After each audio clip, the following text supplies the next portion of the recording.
Good. We are streaming and recording. Louis, would you like to take roll, please? Certainly. Call to order at 7:05 p.m. All right, time for the roll call. Can you guys hear me? Yes. All right, we have Colby Jensen. Here. Robin Allen. I'm here. Arthur Whipslack. Here. Louis Galacci is here. Shannon Hartman. Should be excused. Oh, excuse, okay. I have Reynold Blight. Thank you. Fred Iberry. Here. There we go. Matt Kamen. Here. There you are. Okay. Perfect. I don't see you on my screen. Sorry. Lee Jamison. I see he's signed on the attendees, but he hasn't done much since. Let's give him a few more minutes, another moment, and we'll come back. No problem. All right, Susan Hayes. I see Susan Hayes. Jonathan Gregory. Here. All right. Tess Taylor. Here, and I'm hearing a little bit of feedback from somebody. Is somebody running a vacuum cleaner? Susanna, are you catching up on house? Oh my God. No, I'm packing. No problem. I am not hearing it now. So Kevin Dees. All right. And I'll just put absent. Sean Bishardi, I saw. There you are. All right. And Jake Tiddick. I saw you there. And then I think Lee's back on. Ask for Lee. Lee, are you there? Lee Jamison? Lee Jameson. He just raised his hand, and I put him on the. Try to put him on the board. Let's see. Lee? Please unmute. Okay, let's move forward, and then when he jumps on, we'll make a note of the time he comes on the meeting. All right. Then we have a quorum. We're missing only 2 people. Well, technically 2 people. So. Okay, thanks, Louis. 3, 4, 5, 6, 7, 8, 9, 10, 11, 12. 12 present. Very good. Let's go to motion A, approve the GTLNC October 18th, 2022 General Board minutes. So the first on this one. First, Tess. Thanks, Tess. And a second, please. John. John? Yep. Okay. Discussion on this matter? I see a hand raised from the panelists. Hi, Jonathan. It's a correction, just a spelling. If you go all the way down to the bottom of page 8, the word says going and the word should say doing. Page 8. Is there a particular motion, or is it I can take It was a comment. Page 8, but it's the very last sentence before you close the meeting. I'm not looking at it. Comment on stating the council is going to help stakeholders. Okay. Change going to doing. Last sentence. Okay. Not a problem. Any other discussion? I see Ren and Tess. I don't know whose hand was raised first, but I saw Ren first. Go ahead, Ren. Ren. You're muted. You were actually first, Tess, I thought. But anyway, my comment is that in the minutes, we have in a number of places, it looks like a question was asked and the person asking the question is named, but the question isn't in the minutes, nor is the answer. That doesn't seem to be a useful thing to have in the minutes. So either we shouldn't just say a question was asked. It either needs to be so-and-so asked specifically this question and the answer was. If it's an important issue, if it's trivial, frankly, I think it doesn't belong in the minutes. I mean, if it's an aside, if it's not, like, how do you spell that? Those kind of questions, we don't need to have in our minutes. But anyway, just No, it's reaction. fair statement. Gotta go to Tess and then back to Jonathan. Yeah, first of all, Louis, I think you did a fabulous job with the minutes. I'm personally one in favor of greater detail rather than less. I do agree though with Ren that, a question is asked, maybe the substance of the question, because people have found board members based on searches, keyword searches through our agendas, including me, which is, I think, very good. So there's that. And I do very much enjoy the new and unusual spelling of Sean Bezgarati's name on page 6. And unless I'll take a look at that. unless Sean objects, perhaps we could keep it just to keep folks on their toes. Thanks, Tess. You're welcome. Good notes, Louis. Thank you. No problem. Thank you. Okay, Jonathan. Thank you, Louis, for doing these. It's a lot of work and everyone realizes that. And I know they realize that because no one wanted to step forward and do it because it is a lot of work. So we appreciate it. You are following a form that I think what Ren just said is an outstanding comment. What Ren just said is he sees people being mentioned in the minutes that say they asked a question and it merely says what subject the question was on. It's pointless. It should say they asked a question. For example, they asked a question about light. It should say they asked if it was too bright or it was too dim. That's giving us the information of what the attention was on. And it's been going, you're following a form that you've come to see. You obviously look back at previous, and it goes beyond just questions. It's a lot of comments have often been treated like that. Someone commented on homelessness. Well, what was the essence of the comment? That's what I think ought to be there. Thank you. Yeah, no, I definitely agree with those. I'll do my best. I also am following a format from another neighborhood council too. So I was where we didn't get into, sometimes it's challenging to catch the essence of some of the comments we receive. So I'll definitely work harder to try and do that and see what I can do to kind of add some color to the comments. No reason to be perfect, but I do think what Ren just said was completely valid, and I agree with him. And I see it going on for a long time and realize you didn't invent that. Thank you. Thank you. And Lee has his hand up. Lee, can you hear us? Lee Jameson. Let's make a note of that. Lee's been here for about 4 or 5 minutes, so let's say 7:08 p.m. Okay. But he's raising his hand, but he's not speaking. Lee, let me find you again. Oh.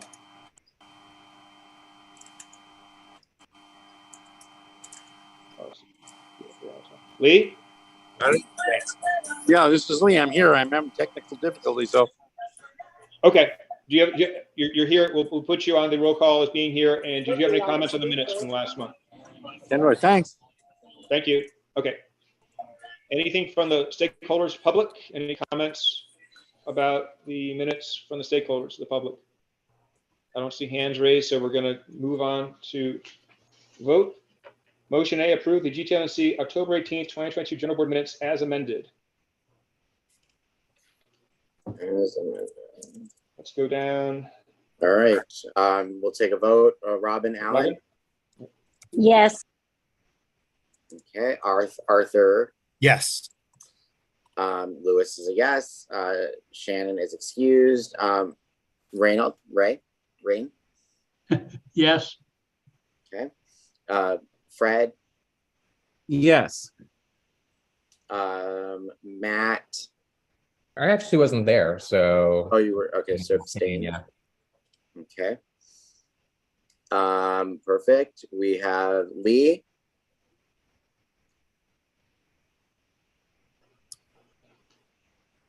We can try. We'll come back. We'll ask. Yeah. Perfect. Susan. Yes. Jonathan. Yes. Tess. Yes. Kevin is absent. Sean. Yes. Wonderful. And Jake. Yes. Okay, so I have 1, 2, 3, I'm a yes also.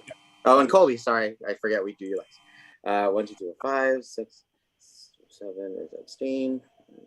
8, 9, 10, 11, 12, 13 yeses, 1 abstain, and motion passes.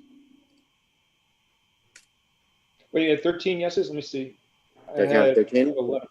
I have 1, 2. Oh, I'm 3, sorry. 4, Yeah, we have one 5, excuse, 6. so that would I have 11 yeses on my side. 11. Sorry about that. And 0. Perfect. Great. Thank you. Thank you, Louis. And thank you, everybody. Move on. My welcome again, asking for NPGs. And also want to ask for just more volunteerism from the board in general. We have some committee members and heads of committees who really want just more interaction. So a lot of people are doing a lot, and some people have a lot more, I know, going on the side. But there are some events coming up, like the Turkey Trot, and there's more engagement in the community that we can do now. For instance, the farmers market, we can actually probably go out there and set up a tent on Sundays if someone is willing to do so. Maybe I will too, and really engage the community for the first time in 2.5 years, one-on-one in person. So we'll talk about this more in the meeting, but those are 2 small points I wanted to bring up, which actually are fairly large points. So we'll move on now to open public forum. And Lee, actually, I'd love to get you onto the panelists. Lee, are you there? You're still in the attendees box. I'm gonna try to get you over. Okay, I guess you're not there. Okay, I don't see any public. Here's someone's hand raised. Someone's hand is raised. Jonathan, yes, Jonathan. This is more open public forum, but okay. It's Lee Javison. Yes, I'm here. Hi, Lee. Oh, good. Hold on. Let me Yes, put sir. you. I want to get you on. Do you see promote to accept the promote to panelist on your screen, on your phone, or on your computer? Yeah. Okay, push that. I want to put you on the panelists All right. with the rest of the board members. Okay, good. Very good. That's what I've been trying to do. Okay, very good. Go back. We're going back to open public forum. Please raise your hand if you're from the public. If not, we're going to go into city news and announcements. I see Jonathan. Hi, Jonathan. This is public, but it's public. Therefore, it's not for board members to be speaking now. However, I wish to tell you that I have a public forum comment from a stakeholder who wishes that it be entered, since it's about a subject that's on the agenda. That stakeholder would be asked to hold his comment until that item comes up. So I'll do that rather than do it now. But I'll be reading a comment coming from a stakeholder who is uncomfortable or unknowledgeable about how to be included with Zoom. A lot of our stakeholders, especially elderly, are omitted from this because they can't deal with it. Thanks.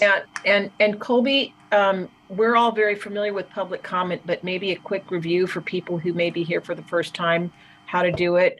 Press, I think, is it *9 to raise your hand if you have any. It's on the agenda. It's on all our let me double check here.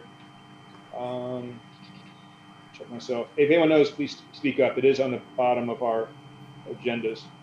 Yes, *9. The public is requested to dial *9 or to use the raise hand option. So *9 on your keypad on your telephone.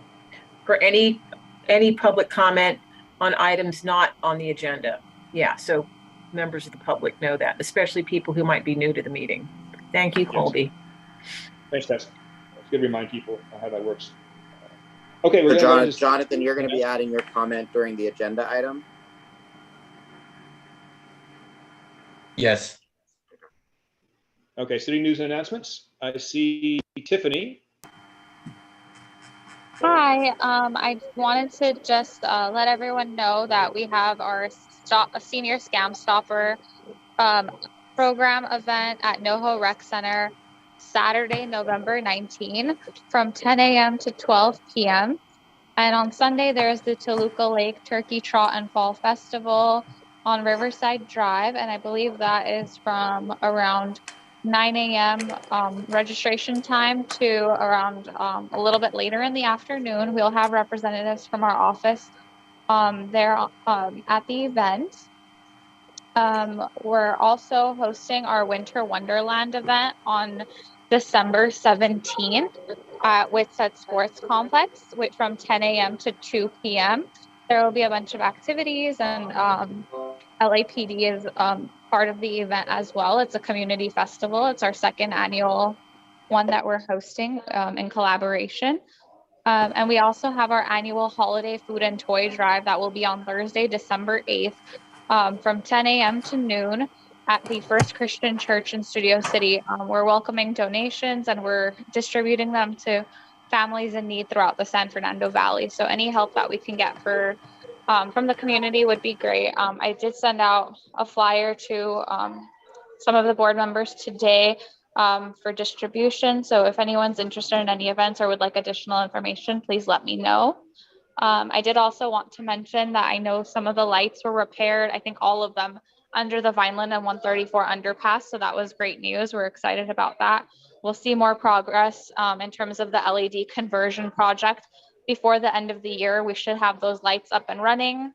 And we should see, lights coming in as Bureau of Street Lighting is working through their backload. But we should see some good progress in the Toluca Lake community overall. So we're excited. Thanks, Tiffany. Yeah, thank you for sending that flyer out. I sent it to Lisa, our social media person, and she's going to distribute that via newsletter and our social medias. Thank you, Kobe. I don't know if you wanted to mention the Winter Wonderland and Yes, PG thing. Okay. I do. Ross is in the attendees list. And I told him we bring him on, and you can mention it. And then I'm going to bring Ross on. We can do that right now. Yeah, that works for me if Ross is okay with that. Okay, I'm at a community forum right now, so I apologize for the background noise because it's in person. Okay, let me see if Ross, because I want to. You can talk with Ross. This is related to CD2. So Ross, are you there? If not, we'll come back to Ross later on. Hello. Hi, Ross. It's Colby.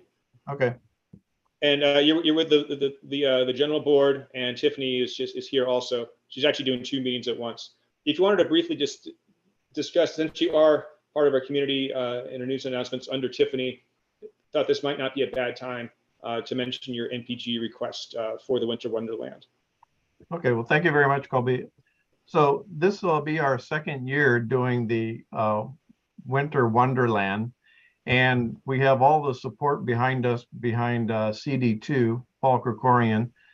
They are supporting us for this event. And this is really just a time of the year that we get an opportunity to really meet with all the kids in the North Hollywood area. We're bringing in 20 tons of snow. And you just got to keep in mind, some of these kids have never seen snow. They don't even know what snow is, other than seeing it on TV. So this is a really great event. We did this last year, as I mentioned, and it was a huge, huge success. And we're hoping to make it even bigger this year. We're actually bringing in twice as much snow as we brought in last year. So it's even it's going to be even bigger and better.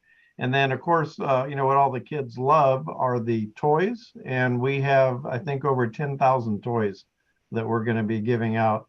And doesn't mean that we're going to stop collecting more toys, but we'll also be collecting even more toys. So that's the big thing, is the kids get to play in the snow, and we're going to have Santa Claus there giving out gifts to all the kids.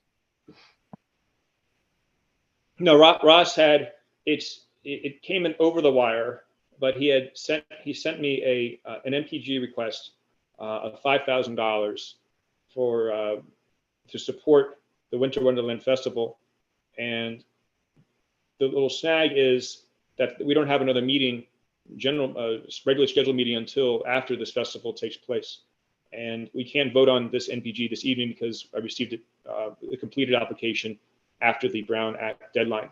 So we can talk about this later on. There's a lot of other people waiting. We have Officer Delbar waiting, and the supervisor's office waiting right now to speak. So we're going to move on to that. But there's a possibility that, if there's interest, we can discuss this later on in the meeting. If there's interest for the neighborhood council, our neighborhood council, to donate money to the Winter Wonderland, we could possibly hold a special meeting before the Winter Wonderland event to vote on this NPG.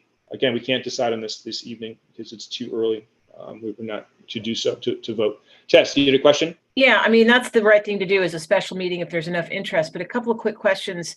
Ross, where exactly is the location for the Winter Wonderland?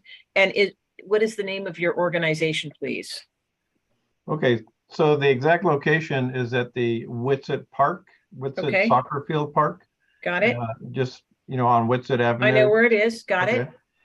And then the name of the organization is the East Valley PALS, Police Activity League Supporters. We're the organization that supports both the police officers and all the cadets and Jeopardy kids. I know who PALS are and I love them. Thank you, Ross. All right. And we did an MPG for them last year for $5,000.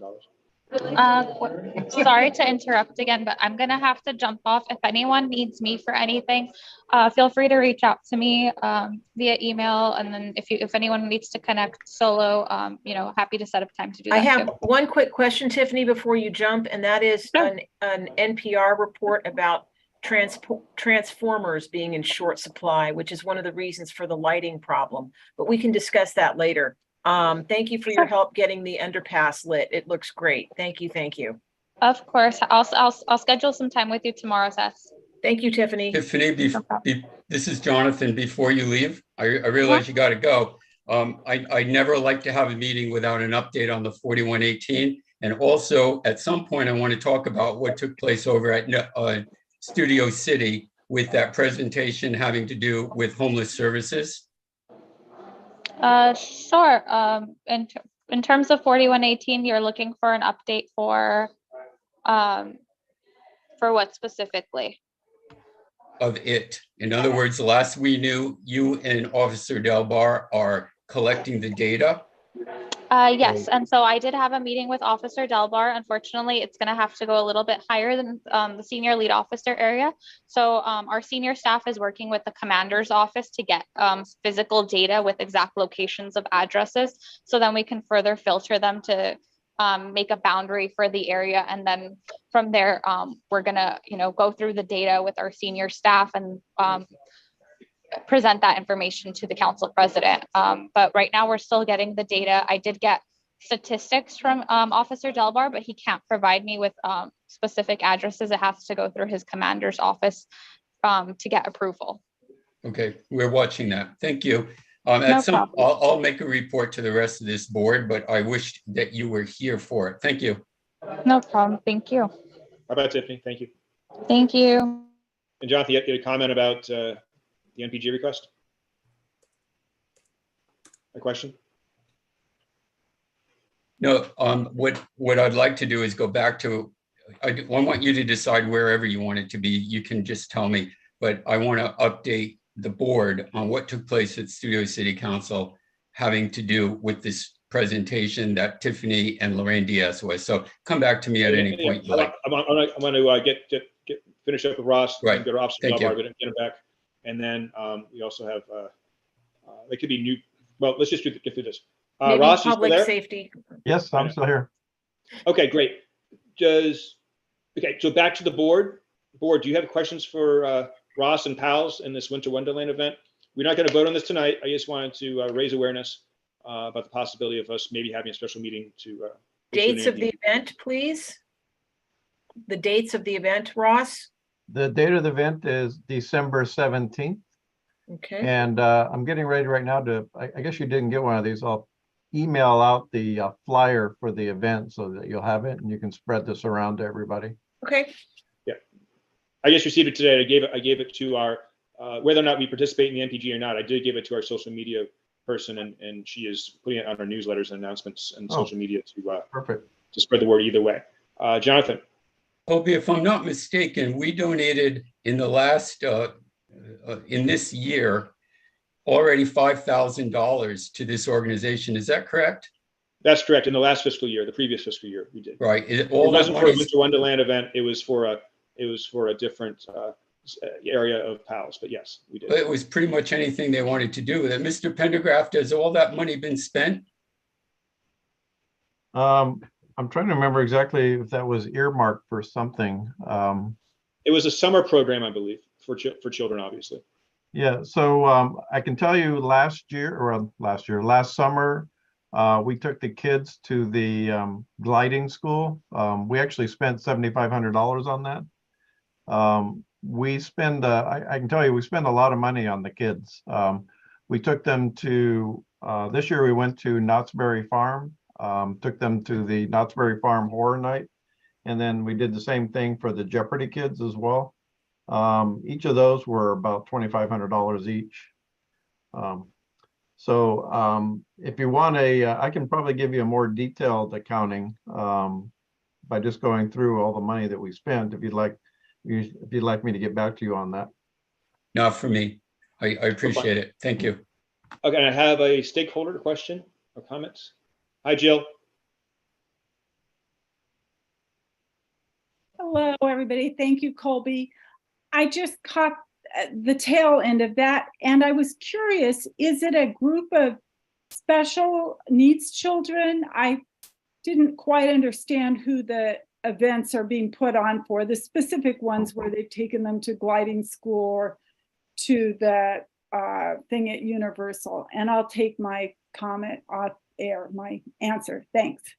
Yeah, I can tell you the cadets, this is like an Explorer Scout organization.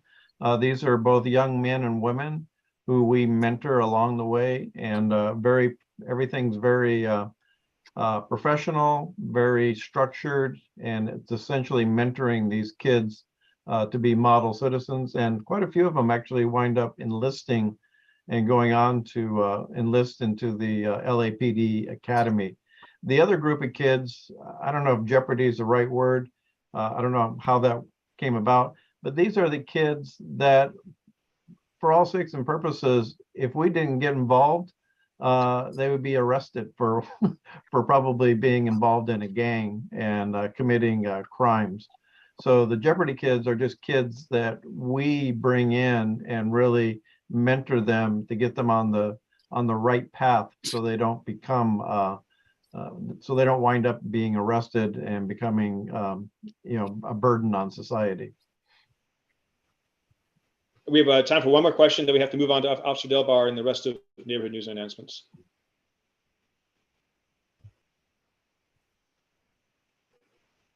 Hi, Arthur. I just wanted to provide commentary about the program that we funded last year. So last year we provided $5,000 to the North Hollywood Jeopardy program for youth for East Valley Pals. That's my comment. Okay, thank you, Arthur. Well, thank you, Ross, for coming on, and we'll discuss this amongst the board later or offline, and I'll get back to you if we have more questions. Great, thank you very much. Thank you. Officer Delbar, are you there? Hey, everybody. Yep, I'm here. Great. Thanks for your patience. Oh, of course. So I've been to some statistics real quick. Newest ones we have are, we saw about a 7.5% decrease in our rapes and a 15% increase in our robberies, a 4% increase in our aggravated assaults, a 7% increase in our burglaries, a 10% increase in our grand theft autos, and a 27% decrease in our burglary for motor vehicles, and our 2% increase in our thefts. So as I look at the map, I am still seeing some grand theft autos in the area, which is a little bit concerning. Whether that's people leaving their keys in a car, I don't have the specific data on those specific ones. But we are still seeing a heavy amount of people leaving their keys in the car for the grand theft autos. The other thing I wanted to mention is that Toluca Lake Turkey Trot was brought up. And as I've been driving through some of the areas of Toluca Lake, what I have been noticing is that night when people are walking around, I cannot see them until my car is right upon them from my headlights. And a lot of what I'm seeing is people just wearing very dark clothing. So just a bit of advice is please wear some kind of reflective clothing or a white shirt or a light shirt, something along the lines. Usually running shoes do have reflective stripes on them. But I'm literally driving probably 5 to 10 miles an hour through Toluca Lake and just trying to see who I can see walking in the street. Some people are in the middle of the street, some people are on the side. something to be wary of, and I just don't want to hit anyone. I don't want anyone else to get hit in this area.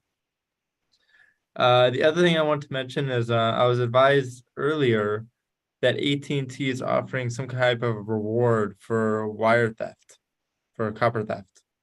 So definitely something to look into and pursue. And again, we're not like pushing that AT&T agenda or anything like that, but I did notice it on some websites. So please check the validity of it and see if it's worth looking into, and check with AT&T on that. Because like you said, this isn't just a Toluca Lake problem. This is a big national issue that we're experiencing with this wire theft concerns. Other than that, that's all I have to report. I really wanted to push that wire theft issue. And then please wear some type of reflective clothing when you're walking at night, just so cars can see you. Thanks, And Chris. Colby, Tess am I has allowed to take questions or? Yes. Here's Tess. She has a question. Officer Delbar, thank you very much. So you are aware that half the lights in West Toluca Lake are out, and this is a rash across the entire valley and, nationwide.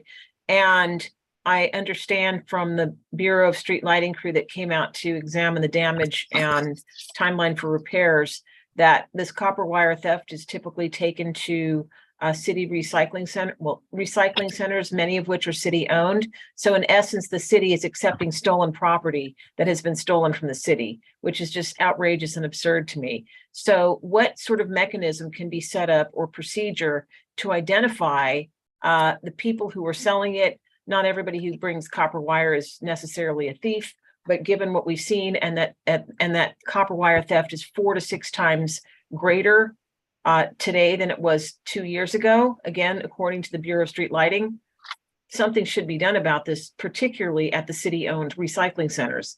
What is being done, or what can we do? One of the measures I've seen, and I don't really see this being too effective, but it was a measure trying to be done, is putting some kind of coating on the sheathing of the wire. However, once that sheathing is stripped, then you just have bare copper wiring, which is just like any other copper wiring.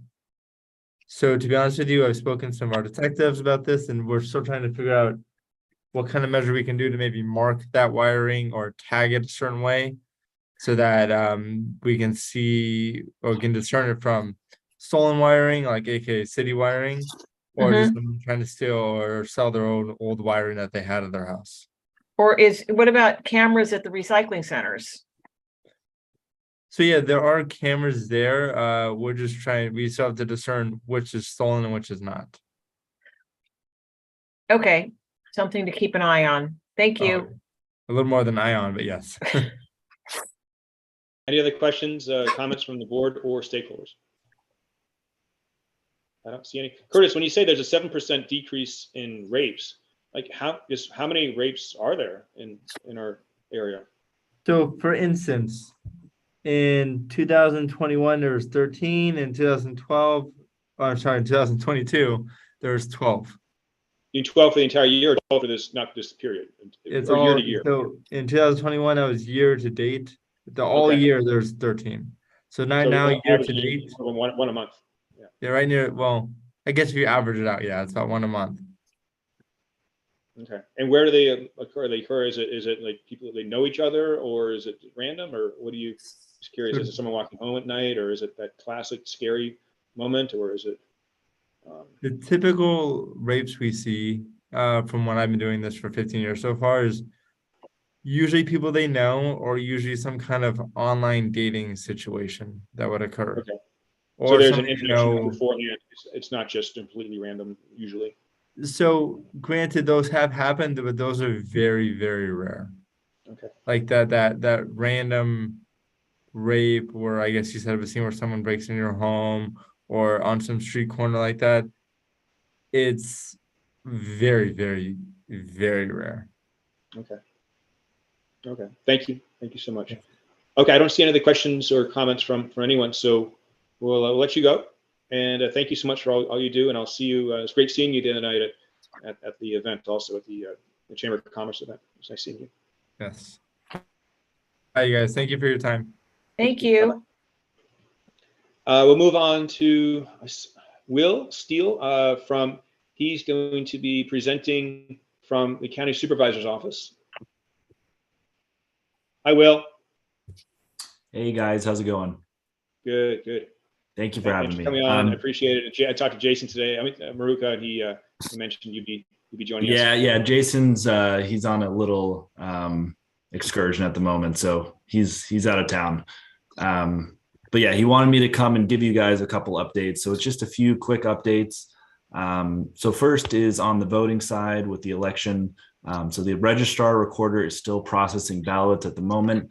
Today's update has been posted. So there's been 92,776 ballots added, which comes to a cumulative of 1,892,727 total. So there's still approximately 560,000 ballots countywide that still need to be processed. And they're scheduled to have updates daily through Saturday this week. And then there's a few close races that you guys should keep an eye on. First, the District 3 supervisor, Lindsay Horvath, holds a slim lead of 2.84% over Bob Hertzberg. And then Mayor of City of Los Angeles, Karen Bass, holds a 5.1% lead over Rick Caruso. And then another update, last week was Veterans Day. The supervisor has been working hard to help our veterans in need. So there are two motions that I would like to highlight from the supervisor. First is a motion to launch a veteran suicide review team pilot. This is a county working with the VA and CalVet and other stakeholders to track veteran suicides in real time. And then another motion to boost employment opportunities for veterans, reservists, and National Guard members and their families. And then lastly, on a side note, the supervisor was pleased to see many of you last week at the annual Toluca Lake Chamber Mixer, and she's looking forward to more events in the future. So those were the only updates I had. I will take any questions and do my best to answer them. Thanks, Will. I see Jonathan Draper. Thank you for coming, Will. Has that election of the supervisor, the county supervisor, where the second Hertzberg who's running, I think his first name is Daniel, has that been called yet? He was losing last time I checked. Was that for District 3 or for District? That's county supervisor. Yeah, so District 3, it's still going on. There's a slight lead for Lindsay Horvath over Hertzberg, but it's still really close. So it's something to definitely keep an eye on as there's many more votes to come in. I think she has a 10,000 or so vote lead. So it definitely could swing in any direction. But at the moment, Hertzberg currently is losing by a slim margin. Thank you. Any other comments or questions? I have a quick question. Will, can these motions be found at the supervisor's website that you just mentioned? Yes. So if you go to the LA County Board of Supervisors, they have all of the motions up I'll there. find them. Thank you. Okay, no problem. Well, thank you, Will. I appreciate your patience again, hanging on tonight. And it's a pleasure to make your acquaintance, certainly. Of course. Thank you guys for having me. Thank you. Take care. Next up, we're going to go to Carrie Negri from the Toluca Lake Homeowners Association. Carrie, you here?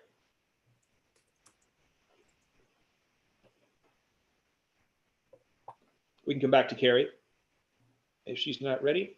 Is there anyone else in the attendees list who would like to speak up for neighborhood news and announcements? Please raise your hand. Oh, Jill. Hi, Jill. Hi, Colby. I don't see that. Yeah, you can go. Oh, okay, great. Hello, everybody. Just a quick update from West Toluca Lake. My name is Jill Young Manson, and I've been a resident here for about 20 years. So some of these things are redundant. We know that we're always dealing with the underpass situation at Vineland and Riverside, and we're still working on that. And we're working on also providing landscape in some of those barren areas. We checked with Councilman Krikorian, and he assured us that housing is available for all the unhoused, that there are enough beds within Council District 2. And so we are going to be able to evidently impose 4118 at some point to hopefully do away with the chronic tent housing under those underpasses. We have a lot of news about lighting, and I know Tiffany and others alluded to it. As Tess mentioned, half of our neighborhood's been wiped out with copper wire theft, and we're working on a solution to this that might eliminate any issues with this in the future. News to come on that. But what we've done temporarily is we've created phone lists and additional voluntary lighting in some of the darker parts of the neighborhood along Sarah Street, where West Toluca Lake abuts the freeway. And Tess met with the executive director of the Bureau of Street Lighting. He's been most helpful. That's Miguel Sangalon. And he is giving us a 1 week timeline. In a week, he will be able to give us a repair schedule.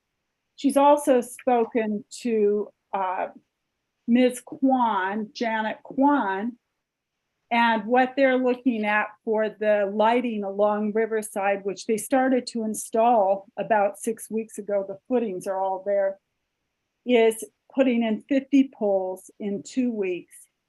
They will have the 50 poles. There's been a supply chain issue, and then it will be another 3 weeks to install. So look for that when you're going around Riverside as it winds its way into that weird 5-point intersection. We're still pushing for weekly street cleaning, and our abandoned house that's at 11228 Blick Street. Last meeting, we had it all carefully fenced off with 14 high-foot fences, and now it's been securely boarded up.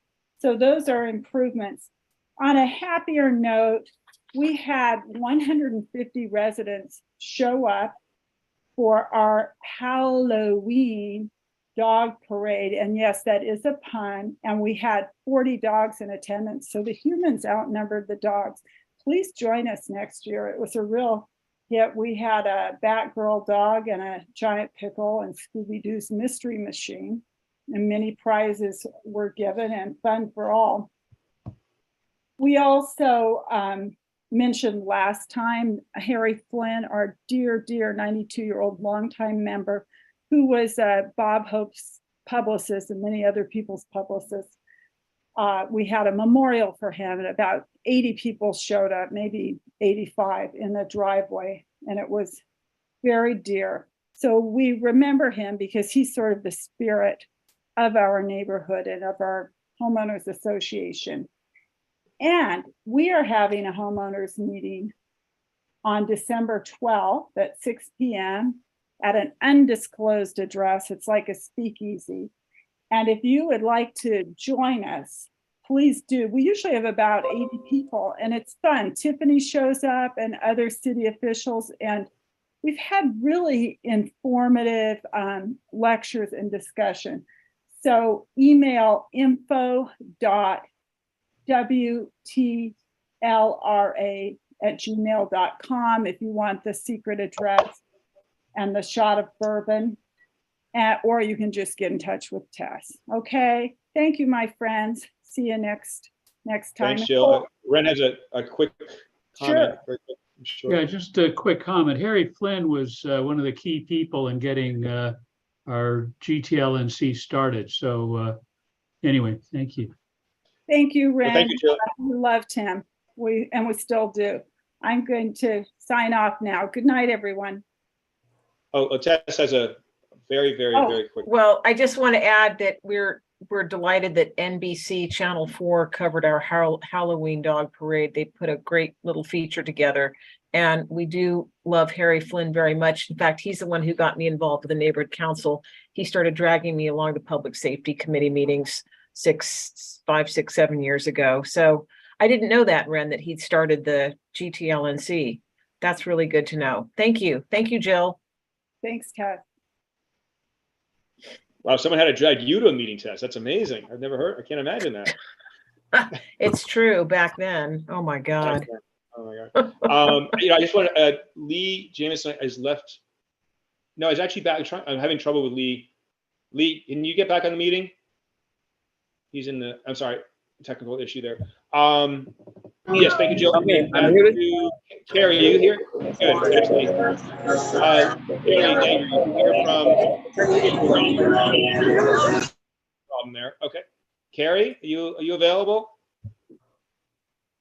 If not, we're gonna have to move on and we'll have to get to you next at our next general board meeting next year.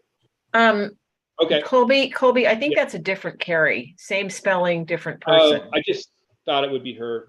It's the same spelling. I believe, yes. On our neighbor news announcements. Okay. Thank you, Tess. You're probably right. I'll move her over there. Okay, we're going to move on to our committee reports. And I think it was Tess or Jonathan had a good idea. I think it was you guys. We're going to put the treasurer's report first. And Tess, we're going to get to you after GAC because I think talking about money first is always helpful to see how much money we have to spend on Thank you. things. Arthur, are you available to do the treasurer's report? I am. Let me see if he's. You'll need to enable sharing. Okay, great. Yeah, I'm sorry. Here we go. But while that is, while you're doing that, I'll read motion C. Approve the October 2022 MERN expenditures for reconciliation submission to the city clerk. Do we have it first? Colby. A second? Ren?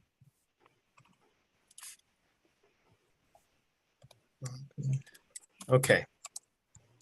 Let me share my screen.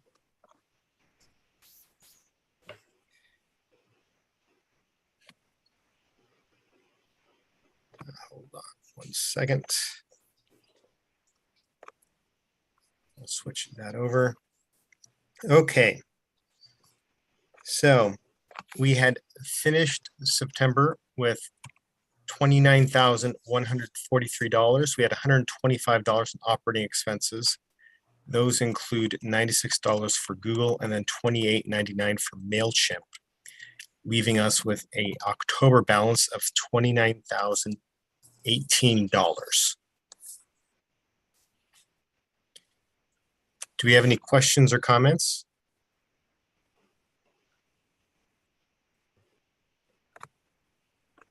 I don't see any.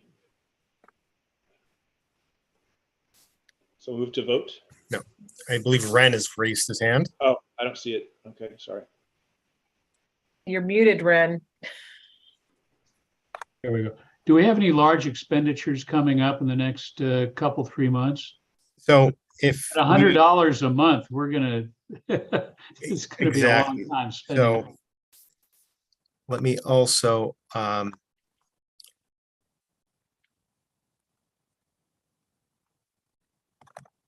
pull up another file.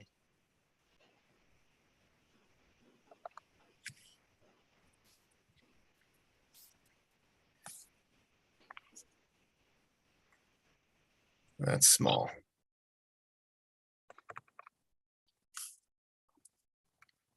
A lot of our expenditures, the big ones are going to be our in-person events, which is in April, and then we have $2,500 for our elections, which we have programmed into February.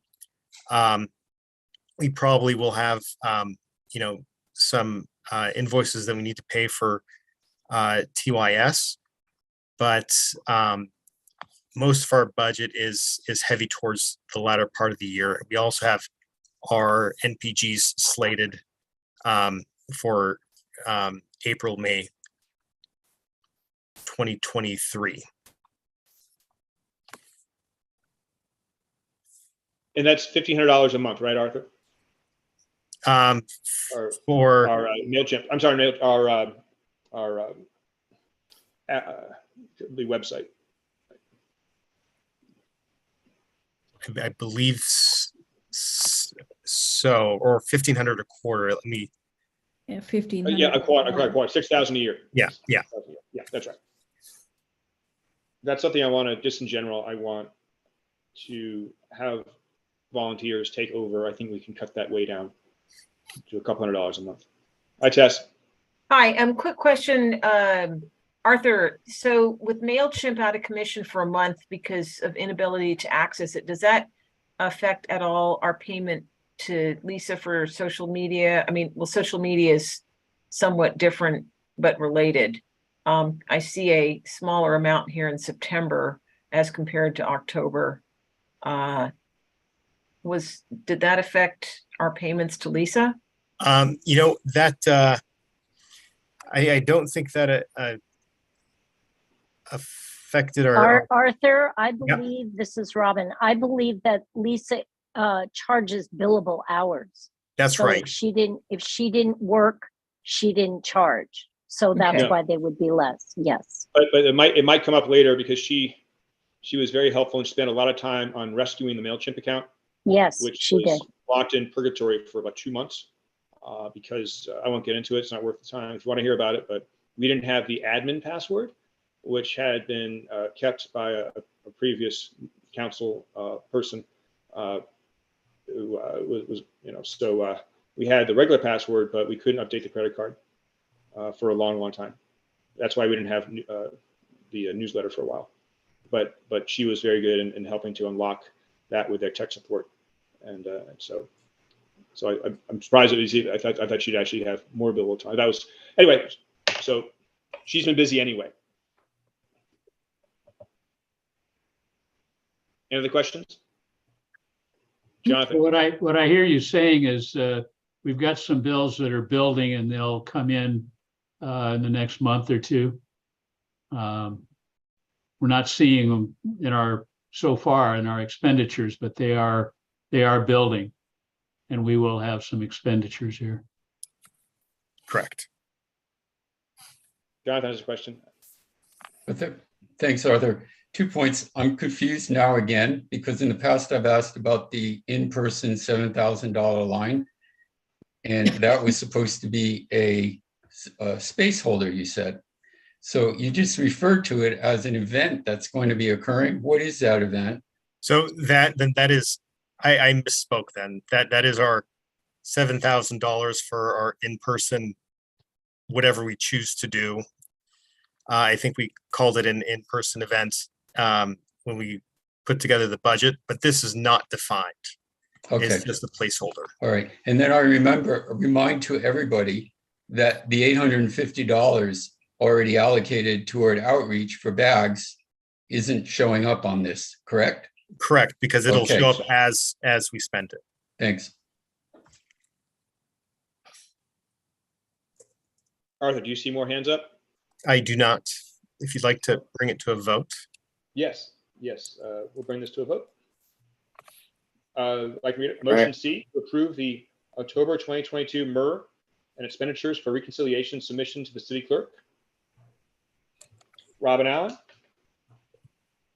Yes. Yes. Arthur? Yes. Lewis? Yes. Shannon's excused. Ren? Yes. Fred? Yes. Matt? Yes. Lee? Yes. Thank you. Suzanne is excused. Jonathan? Yes. Why am I excused? I'm sorry. I thought you were. No, you're not. I'm sorry. No, Susanna's here. Susanna's here. She's here. Yeah. I'm sorry. She's here. Yeah, I'm sorry. Shannon's excuse. Yes. And Shannon, so Susanna, you're a yes, correct? Yes. It's a little loud. Okay. Susanna? Yes. Thank you. Jonathan? Jonathan, Yes. you're a yes. Tess? Yes. Kevin's excused. Sean? Yes. Yes. Can you hear me? Yes, Yeah, okay. I heard Yeah. you. Okay. And Jake is can't vote on financial matters, and I'm a yes. 1, 2, 3, 4, 5, 6, 7, 8, 9, 10, 11. I have 12 yeses. What do you have, Lewis?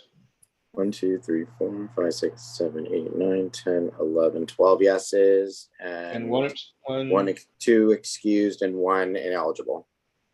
Okay. So 3 excused. All right. Those are- motion okay. passes. Thank you, Arthur. Next, we'll move on to Tess at GAC. Thank you very much.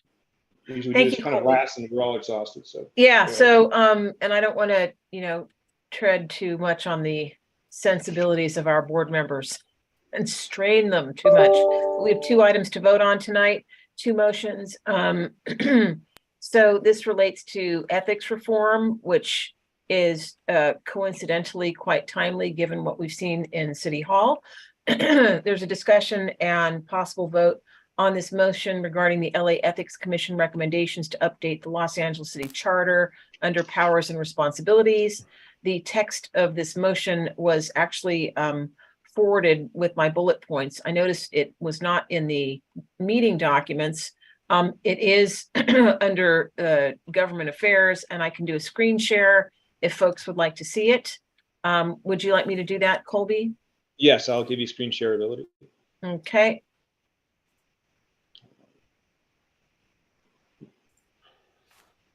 Hold on, there we go.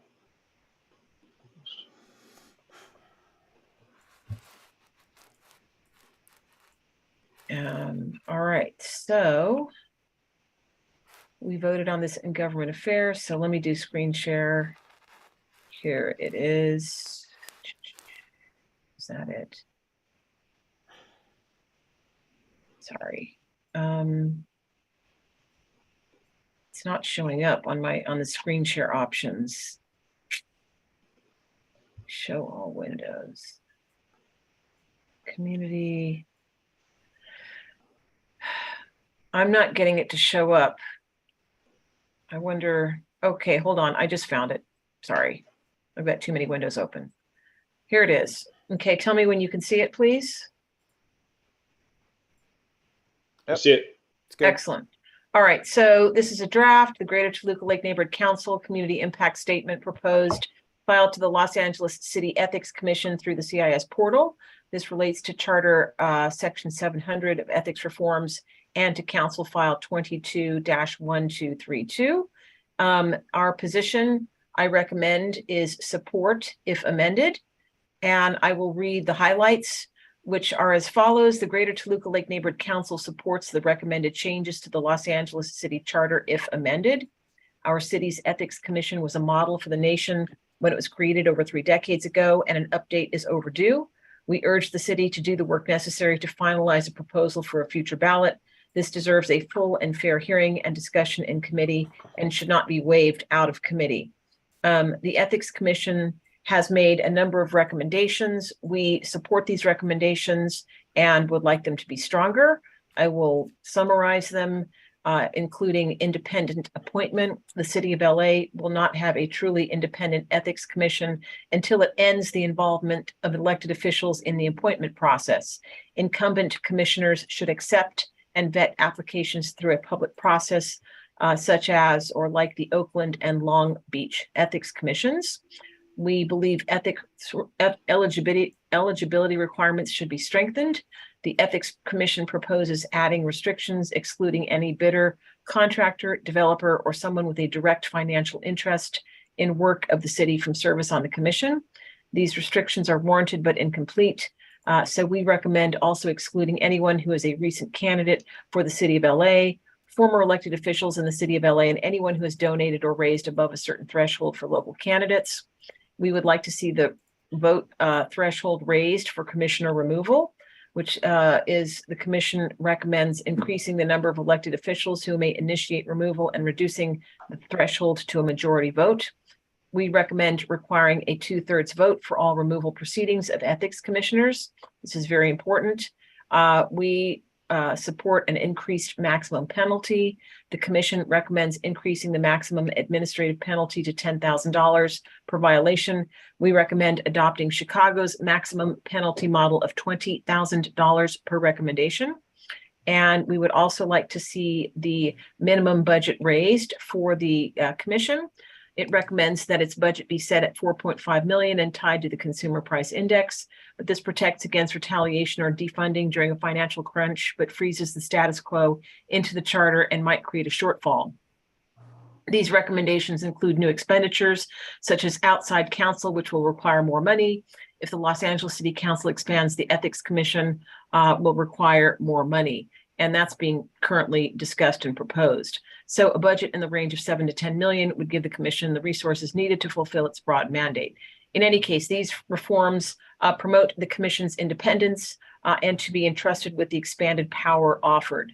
So are there any questions? This comes out of the general, this $7 to $10 million comes out of the general. I believe so, yes. And yes. Jonathan? Thanks, Tess. Can you scroll up to the very first sentence on it, and I'll read something that I think. Okay, hang on, let me get back to screen share, sorry. We're still seeing it. Okay, can you see it? Yeah, keep scrolling up. Stop. Okay. Okay, on this, the Greater Toluca Lake Neighborhood Council supports the recommended changes to the Los Angeles City Charter if amended. What a document normally contains is if amended what? As follows, or if amended per our, if our amendments are reflected. In other words, there's two things happening. There's the commission is making recommendations, and we're making a statement of support with our amendments to those recommendations. Yes. That's not clear here. It needs to say something like, if amended as indicated below. Okay. So really quick point of order. Do we have a motion right now? Or are we discussing a motion? Oh, yes. You know what? I apologize. Just want to make You sure. are absolutely correct, Louis. Motion to open discussion. Now I have a first. We don't have a motion to approve this. We're discussing the possibility of a motion. I just want to make sure. I wanted to open the discussion on the motion for discussion and possible vote. Okay. Thank you for pointing that out. So do I have a first? Jonathan. Jonathan, do I have a second? Sean. Sean, thank you. Okay. Thanks. Are we good? Okay. So I'm trying to enlarge my screen. Okay, noted, Jonathan, if amended as follows. All right. Thanks. Anything else? Can you scroll down to the body of the letter a little lower? There was a figure, a financial figure you didn't put in. Just go down. Let's see, hold on. Right, stop right there. So should there be a figure of former elected officials and anyone who has donated or raised above a certain threshold? Is that threshold to be determined, or should you want to put something in there? Okay, hold on, let me read it here. Okay, so raise the vote threshold. Are you talking about raise the vote threshold, or? No, I'm talking about anyone who donates money up to a certain threshold will be excluded from eligibility. Okay. If these restrictions are warranted but incomplete, we recommend also excluding anyone who is a recent candidate for the city of LA. And you think, okay, so the certain threshold should be included. All right. Let me. I mean, what is there are certain, already there's legally thresholds. I don't know. Yes, yes.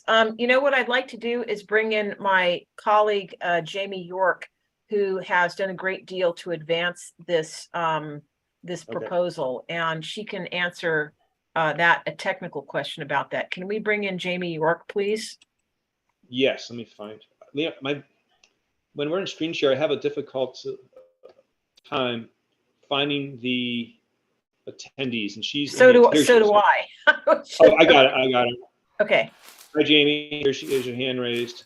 So the question about the threshold, and Jamie has done a great deal to put this together. So thank you, Jamie, for being here. Yeah. So I left that a little bit open-ended because I think it actually deserves a really thorough discussion in committee. But the point is that in the past with the Ethics Commission, because of the lack of independence, we've seen things previously like bundlers, which is somebody who packages donations for elected officials in the city, being appointed to the Ethics Commission. So the idea is that we should be having a conversation about what's the cutoff point for where someone's political donations make them inappropriate to be on the Ethics Commission. But is that somebody who's given $10 to a city race once? I don't think so. Is it somebody who's bundled 5,000? Maybe. So the point is to actually have that discussion and sort of figure out what the cutoffs are, because we do want to encourage sort of like small dollar donating and active city participation by the general public. And we wouldn't want to make then that be something that keeps somebody off from applying for the ethics commission if it does go to a more independent appointment model. But at the same time, if somebody's packaging up thousands and thousands and thousands of dollars in checks, they're probably not the best person to be sort of guarding the hen house, so to speak. Does that answer your question, Colby? Yeah, I mean, we just put it forward and have it decided later. And then, so this, and also the restrictions are warranted but incomplete. We recommend also excluding anyone who is a recent candidate for the city of LA. Does that mean like someone like us, people who even run for neighborhood council? Or is that? No, municipal LA city elections only. So any of the council district seats, city attorney, controller, mayor, those would be. Is there a the time seats. frame? Are they forever? Is it, there's no, is it, so anyone who's a candidate, but there's no sunset on this. I mean, are you permanently, is this forever or is this just for a couple of years? Well, the thing that we've seen is that once somebody runs once, it's oftentimes that we'll see them run again. But if you're more comfortable adding a sunset, that's certainly something that I would recommend including. For this, it's more that they need to have the conversation about these kinds of details. They already waived this out of committee, which is insane for something that's as big as a charter amendment that the voters have to vote on without having any discussion about it. Jamie, And this these was are- waived. Jamie, this was waived out of committee by Nuri Martinez, right? Nope. It was waived out of committee by Paul Krikorian. Really? Okay. Yeah, I know, which I was really disappointed by. Okay. This actually came out as a response to the Nuri Martinez tapes. What came from this was an existing file within the Ethics Commission that was currently taking public comment. After the tapes dropped, everybody was kind of scrambling to be like, look, we're doing ethics things. This unfinished document was plucked from the Ethics Commission without consulting the Ethics Commission that they were going to do it, and got introduced as a council file. But unfortunately, I was actually already working on a draft of like potential amendments before the scandal broke. But then it got pulled out, waived out of committee. And if it's not heard in committee, there's not going to be a chance to have the substantive kind of discussion about these different things. So for instance, two things that I can think of is when Mayor Garcetti was on city council, his dad was on the Ethics Commission. And he's also a former elected. I don't think that that's appropriate on multiple levels. And then we have another example of a prominent bundler's wife being appointed to the Ethics Commission. And then the bundler got in trouble for ethics violations while his wife was on the Ethics Commission.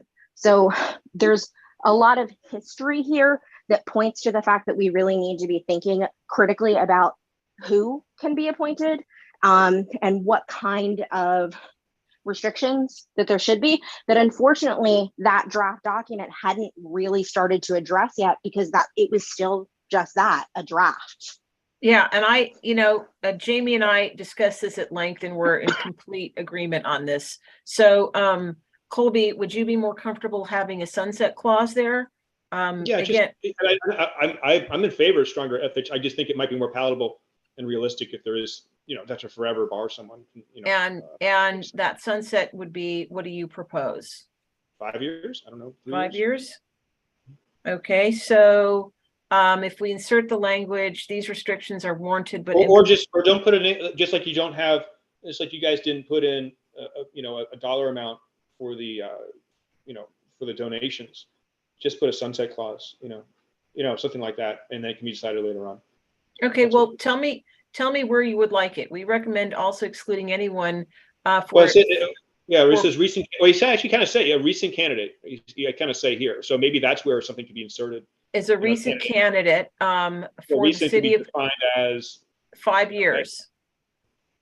It seems like a long time, but I don't know. It's sure. Any comments from the board? Let me see. I have trouble seeing people here. Hold on. Anyone raise their hand?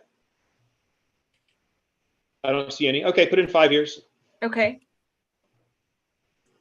I will put in 5 years. Let me find the Word document and do it while I've got you there. Let's see if this is it. Charter reform. I got my hand raised when you're available. Okay. Oh, Lee's here. Okay, Okay, let me screen share.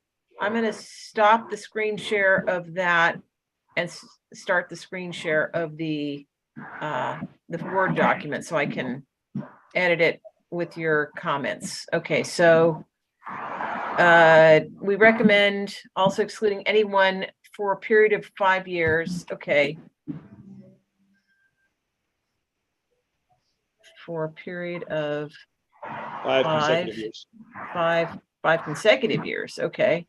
That's I'm finding that you have to kind of say this. Years. Yeah. Okay. 5 consecutive years, and then you probably get rid of. From again, we're getting really nitty gritty here. It's more of a. This is more of like a. Can we mute Lee until we bring him on? There's Sorry, feedback. guys. Okay. There's feedback. Okay. We recommend also excluding anyone for a period of 5 consecutive years. From the candidacy for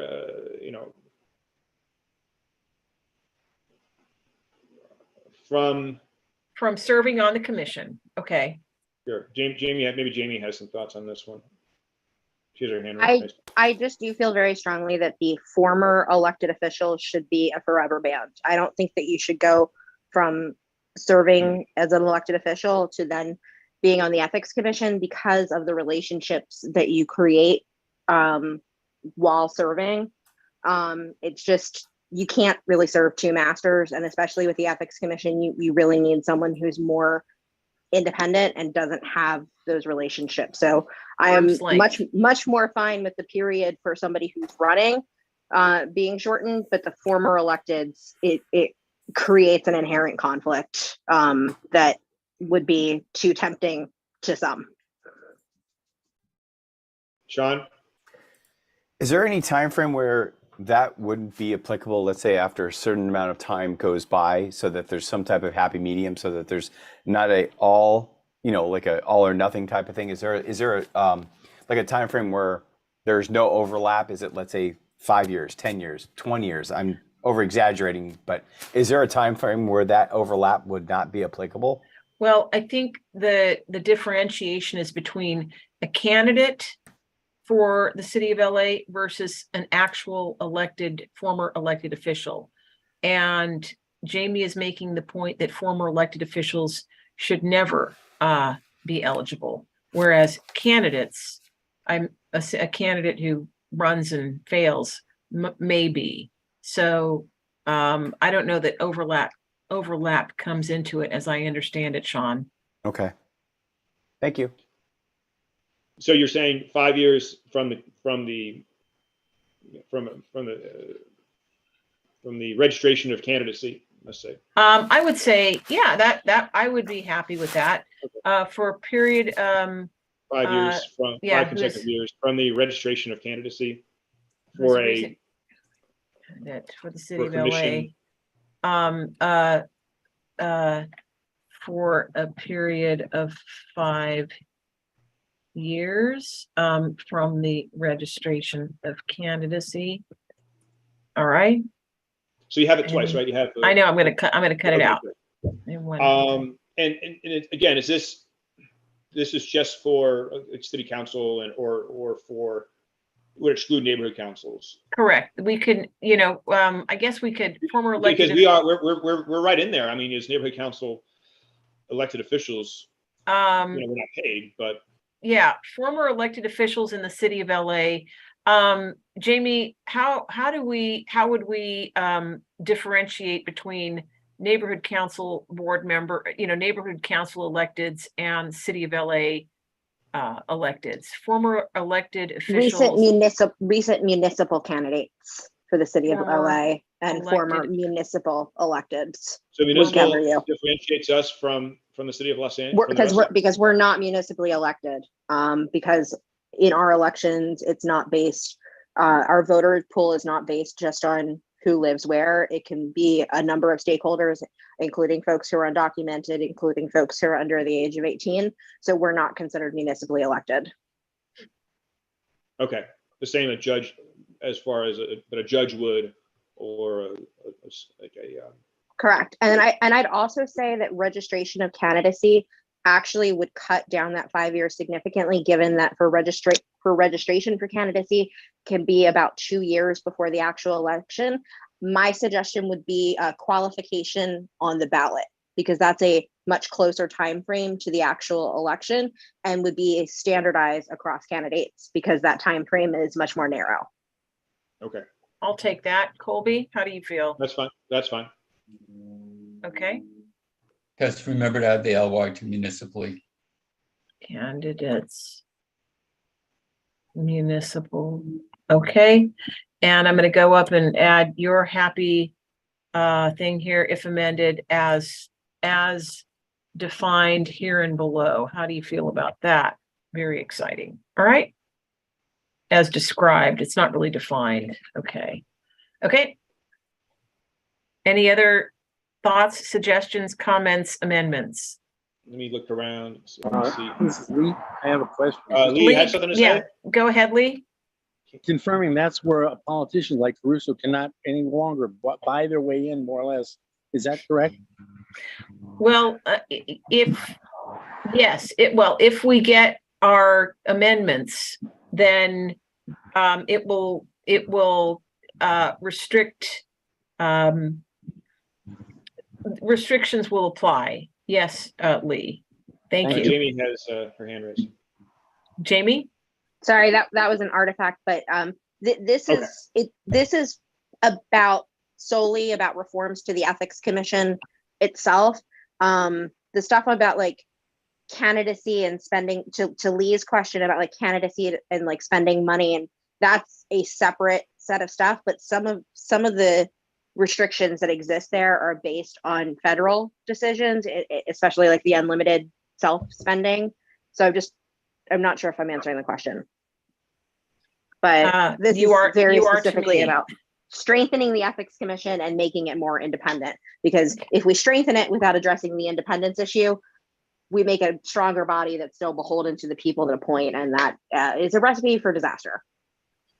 It looks like Erica from the Department of Neighborhood Empowerment has a question. Erica. Thanks, Tess, and hello, everyone. I'm sorry for jumping in a little bit late, but as we're going through this discussion, I just wanted to flag that on the agenda that we don't have a presentation from Jamie in regards to this CIS. So although she is providing very helpful information to help clarify some of these questions, we really shouldn't be allowing her to speak this amount of time if she's not presenting on this item. So if there's any additional questions that maybe Tess or anyone else from the Government Affairs Committee can answer, this might need to go back to committee and then come back to the board for approval. I don't understand exactly why, Erica. Can you clarify that? This should not be discussed because why?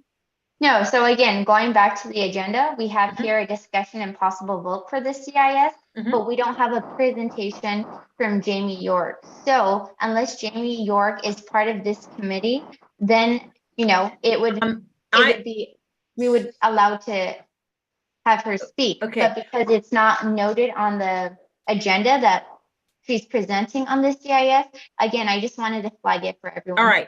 I appreciate that, Erica, and thank you for the feedback. I personally brought her in because she and I have worked on this. No, she is not on the Government Affairs Committee, but I personally invited her because she can provide a more granular level of detail. So she's not presenting, she's simply answering questions. Okay. Another question, Erica, can we vote on this tonight, since the vote says discussion for and possible vote? Would we then vote to vote? Sure. There's no reason we can't vote. So we would, so we can vote as amended as Okay. just edits are being added here. But again, I just wanted to flag that for you all. But I'm unaware of that rule, Erica. I mean, I'd like to see where that is. She's not presenting, she's answering questions. So I think it's a distinction, but that is kind of moot in this instance. But looks like Jonathan has a question. Yes, well, I have a comment that I'd like to share with all of the board regarding this subject. I didn't know who Jill York was until I heard her speak. Jamie York, until I heard her speak at the Neighborhood Alliance in San Fernando Valley, where she spoke articulately and she made it clear to me she had been working for some time on ethics regarding the city council and the operations of the city. If there's anything at all we can all agree on, that's that there has been a tremendous consequence to the lapse of ethics in the public service at the city. So I was very happy to hear what Jamie York was doing. Then when I was listening in on the city council meeting, the regular meeting at City Council Hall, the last meeting of October, she actually got through on the lines and called in as a public commenter. And once again, her comments and her expertise on the subject were very impressive. And I am very thankful that there are members. It takes a tremendous amount of dedication to learn what she has learned. And she speaks articulately, like I said, and she's talking about a subject that our city is paying a very high price for the lapse in ethics. So I feel very grateful that she's come forward. For this meeting, to me, she's a member of the public, and I'm happy she's with us. Thank you. Yes, and I have heard Jamie speak at these general regional meetings, which is when I reached out to her because I find her to be very articulate, on point, and well put together on these issues in which we share a great interest, and I'm delighted to have her here as well. So unless we have any further comments or amendments, shall we move this to a vote? Yes. Okay. Yes. So let me check. I'm in a different view. I'm looking to see hands raised. No hands raised. So let's move it forward, Tess. okay, so I guess we vote to amend and then we vote to pass. So the amendment motion to amend, do I have a first? Sean. Okay, Colby, and then Jonathan would. Sean. Do I have a second? Sean. Sean. Okay, Colby first, Sean second. The amendments proposed are as follows. In the first, fix here and below. Fix that word.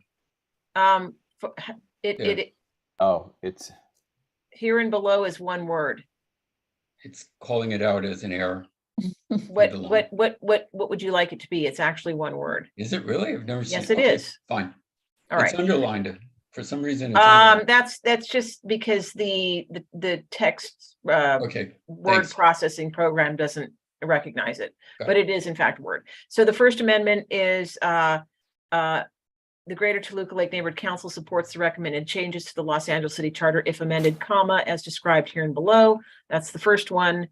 The Second Amendment is we added the period of 5 years from the candidate's qualification on the ballot, and we added the word former municipally elected officials in the city of LA, and those were the three amendments. Let's take it to a vote. Vote to amend. Well, now, Tess, you have something on the agenda. Motion to submit to be submitted as a community impact statement to Charter 700 Ethics Reform and Council File 22. Yes. Can we add as amended to that based on the discussion we just had? Or because you're not submitting this document as a motion. No, I'm submitting this document as a CIS. So the motion would be to approve the CIS as amended. Okay. And we don't need to vote on the amendments if people only want one to discuss vote. the amendments. Okay. If you Just to simplify it for you. If everyone agrees on the amendments, they would vote yes on as amended. And Robin, stop me if I'm wrong, but I think that simplifies the process for you. That's true. I mean, that's how we've always done it, but I like less is more, Louis. So unless we have any objections, shall we vote as amended? Yes. Seeing none, hearing none, let's take it to a vote. Go ahead, Louis. Okay, so we'll start with Rob and Alan. I'm abstaining. Abstaining, okay. Arthur Whipside. Yes. Okay. Louis Galacci, yes. Shannon Hartman. Excused. He's excused. Sorry, I keep looking at the wrong column. Rain. Yes. Okay. Fred. Yes. Yes. Okay. Matt is I'm also abstaining. abstaining. Okay. Lee. Whatever it takes, but they can't buy their win. Yes. Okay. Susan. Yes. Okay. Jonathan Gregory. Yes. Tess Taylor. Yes. Okay. Kevin Diaz is absent. Sean. Yes. Yes. And Jake. I think it's a financial, but I'm unsure. It's Erica. What do you think about this? It does mention dollar amounts, and Jake is our youth board member. For a CIS, I think it should be okay. Okay. Okay, then yes. Okay, and Colby, yes. Okay, so we have 1, 2, 3, 4, 5, 6, 7, 8, 9, 10, 11 yeses. Did Fred vote? Fred, yes. I did, yes. Thank you, Fred. So I have 11 yeses, 2 abstain, and then 2 excused. So that adds up to 15. Perfect. All right. Thank you very much, everybody. So to the next item, this is similar. Once again, strengthening laws on the ethics note. Motion, may I have a first to open discussion on this motion? Jonathan? Lee, number 2. Lee, thank you very much. So the motion is as follows. The Greater Toluca Lake Neighborhood Council reaffirms its position in favor of the motion we filed on October 21st, 2022. GTLNC supports the motion introduced by CD4 Council Member Nithya Raman, including modifications she has requested to adopt the Los Angeles Ethics Commission's proposed reforms to the city's lobbying laws and to revise such laws to provide greater transparency as set forth in Council File number 220560.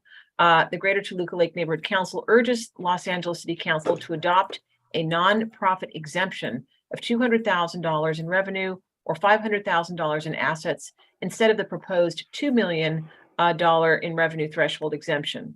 The current recommendation of $2 million in revenue is too high and would exempt the vast majority of nonprofits in Southern California, only 16% of which have revenues above $1 million. The GTLNC would support a $0 exemption, but would accept aligning with the IRS tax filing system thresholds for nonprofits, which file a 990N or 990EZ to gain exemption.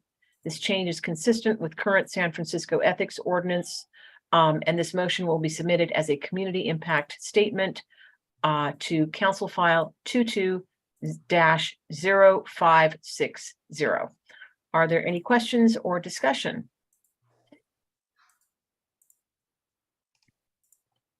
Okay. I don't see hands raised. All right. So we have Jamie York. This basically closes loopholes that have been taken advantage of. Unless people have questions, Jamie, you want to have a quick word? Just very quickly, the municipal lobbying ordinance has not been updated since 1994. 2 previous attempts by the Ethics Commission died in committee. And there has been 42 neighborhood councils that have supported this. A motion was recently introduced by Nithya Raman that actually addressed some of the amendments that neighborhood councils were asking for, such as lobbyist identification at city council, and also addressing the nonprofit exemption issue. There would still be nonprofit exemption for those that deal with like the indigent stuff. But the problem is that nonprofits have been utilized to do lobbying work that is not what one would think of as typical nonprofit work. And so it's just making sure that if we do the work of closing a bunch of these loopholes, that we don't leave a gaping one wide open to allow people to evade registration and having their data in the database for lobbying. And this would actually be one of the most significant ethics reforms that you could do by ordinance without having to go through the charter to do it. And it'd be a huge deal to actually have these kind of updates. Yeah, done, I and it think would so bring us too. more And- into the current century. Yeah, in fact, when Jamie and I first talked about this, this nonprofit idea was rolled into another CIS, but I thought it was important enough to extract and for it to stand on its own. So any questions, comments, or thoughts? And if not, we can take it to a vote. I like it. Sometimes I'm approached, as president by organizations that seem to be acting as if they're nonprofits, and they want to come on their meetings. And when I start pressing, and they fold, because they want free advertising. I know this isn't exactly that, but it kind of feels like it's in the same vein. So. Well spotted, Colby. All right, let's take it to a vote. Lewis. All right. So no amendments. So motion as read by Tess. It's a very long one, so I won't read it again. And we are taking a vote. Robin Allen. Yes. Okay. Arthur Whipslack. Yes. Okay. Louis Scalacci. Yes. Shannon. She's not there. Oh, gosh, I'm going to learn by the end of the night. I have to get it by the end of the night, guys. Okay. Rain. Yes. Okay. Fred. Fred, and just, I hate to do this, it's Ren, not Rain. I have to correct you. It's again, no big deal. Ren Blight and Fred Iberry, yes. Thank you. Thank you. Matt. Yes. Lee. That is the definite affirmative. All right. Susan. Yes.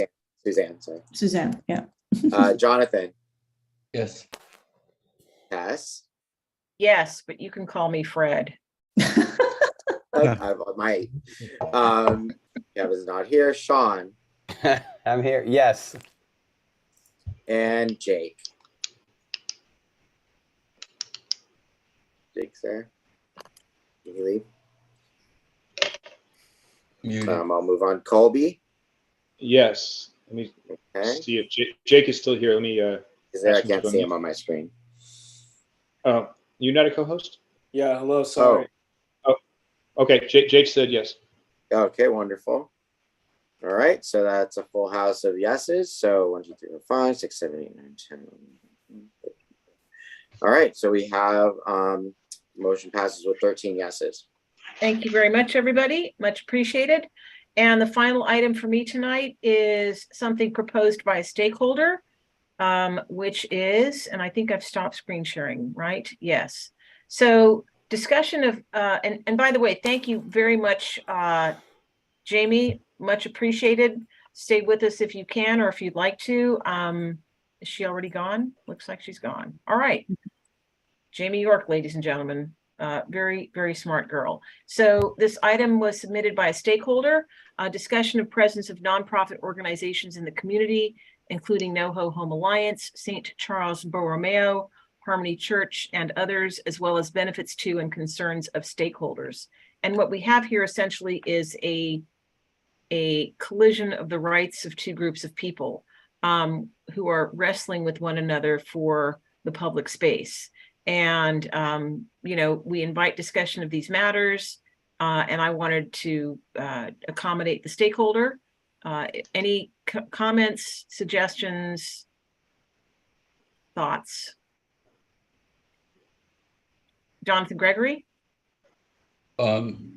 we talked about this in the Government Affairs Committee. Mhm. The issue was the nonprofit, so I'm really updating the board.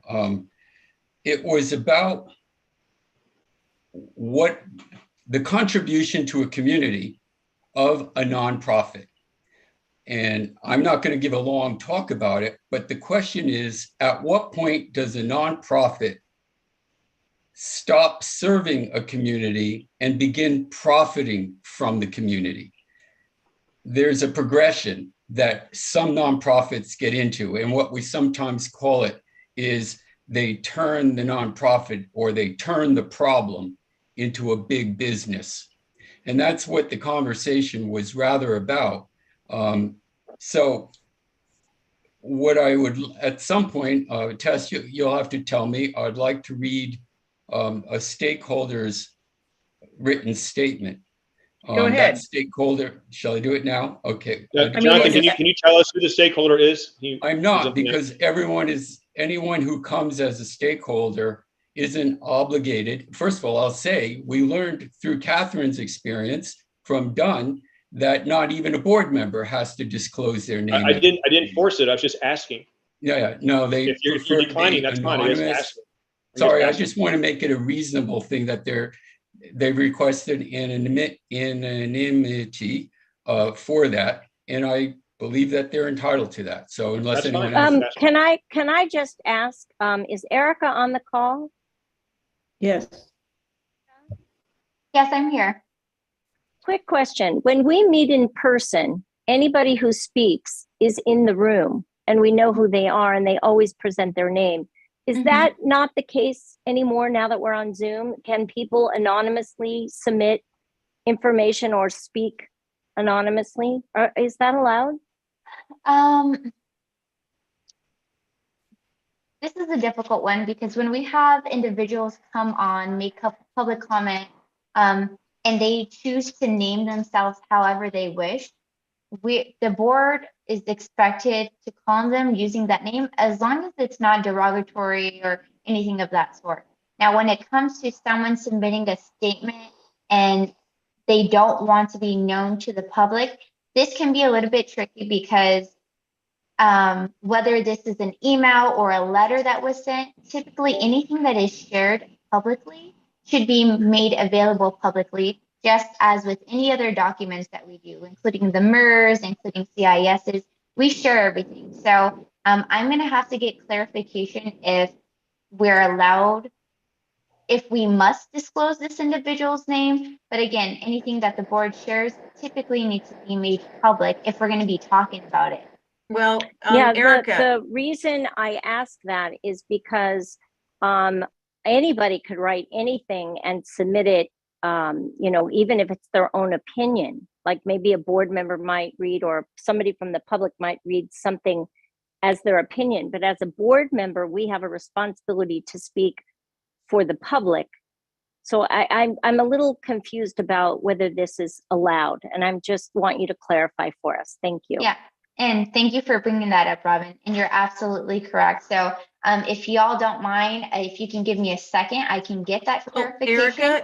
Erica, hold on one second, Tess. So I can get that clarification, so that way we make sure that we aren't violating. I'm gonna provide some clarification. Anyone's opinion.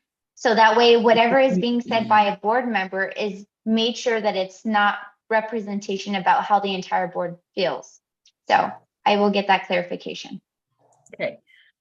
The standard with the LA City Council is that at a public meeting, an in-person meeting, they may submit a speaker card with their name, but they do not have to include their name. So unless that is changed, and I don't believe that it has, that standard should apply to us as well. So, but they also stand in front of the public and they are seen. So it's very different. There's anonymity to speaking, via Zoom. Like right now, you cannot see me. You know my voice, but you don't know if it's actually me speaking. Jonathan? We'll give Erica about a minute. When someone calls in, do we know who they are when we see 4 digits on the screen? They always do have some name, and the name might be fictitious. Like just like the name puppet? on a card might be fictitious, And again, Eric is here to provide clarity from the city, and we're just going to. Yeah, and the reason I brought it up is not because somebody from the public is calling in and we can hear their voice. Jonathan, you're speaking for this person. So that's the only reason I asked for clarification. Good point. I'm not sure the point that Robin just made. She said, I'm speaking for the person. I'm reading the person's writing. I'm reading the person's writing. I'm reading it. I'm not speaking for them. I'm simply reading their communication, and I'm using my fiduciary duty to be honest here that it's a stakeholder. Okay. And it maybe would have been a good idea to share this information with the board before the meeting so we could have all read it. Maybe. I don't know. I'm just asking for clarification. We're wait for Erica to give us guidance. Yeah. Now, we might have a minute or two. Robin, do you want to go through a little public safety? Well, I don't want to waste this time. Yeah, I don't want to waste the time either because it's already 8:45. So let's try to look at. I think that's the shortest for outreach. Let's go through public safety. Shannon's not here. I was at the meeting, so I'll just quickly go through public safety. The electric scooters, we haven't gotten any more information about it, but we were going to reach out to the companies and let them know that they're an annoyance to the community. So that's on hold until we hear back from the companies that Shannon was going to reach out to. Halloween traffic and parking was a huge issue on a few of the streets in Toluca Lake. As everybody knows, there were tons of trick-or-treaters and cars trying to get through at the same time. And when the sidewalks got full, they moved into the street. So it was very dangerous. And we are going to address this next year, that we may try to see if we can get some of the streets to become one way for a few hours, or at least put no parking on certain sides of the street because it just got too narrow. But we'll address that next year. We just wanted to make sure that we discussed it because it was very dangerous. The car should not be going there at all. I know. I agree. The actual hub of Toluca Lake, some of the main streets were so crowded that cars were literally gridlocked. They couldn't move. So my LA 311 app, as you all, I hope, are using, is a great source for graffiti, light outages, trees that have fallen into the street, various things. Please download the app and tell everyone you know to use the app, because so many times you can come and complain to the public safety or the neighborhood council. And really, a lot of this gets done much quicker through the city by using the My LA 311 app. So please download it and tell everyone you know about it. The open house logistics, the only thing she mentioned about that was that they are going to close the street Riverside Drive to Sarah for the open house, which is December 3rd. It's a Saturday during the day. 12 to 5 is the open house. I'm not sure how long the street will be closed, but anybody who lives north who wants to go south is going to have to use other routes to get through, from the north of Toluca Lake to the south, the Toluca Lake on Foreman. So that'll be closed. And ACS, I know the Toluca Lake homeowners is, and the Neighborhood Watch is endorsing ACS as our local security patrol company. We're hoping to get more people to look into it and possibly use this security company, since they are pretty established here in Toluca Lake. And the more people that sign up for their services, the more likely we could get a full-time car just in our area. Crime has risen a little, although I actually was excited when I saw this last month's report. And Toluca Lake, at least in the center of Toluca Lake, had very little crime to report this month. So it was the first time I've seen very, very little crime. As you heard Curtis said, a lot was down. So bravo to the Neighborhood Watch, and for everybody just kind of keeping their eye open and helping to keep the community safe. Any questions? Ren has a question. I have a comment.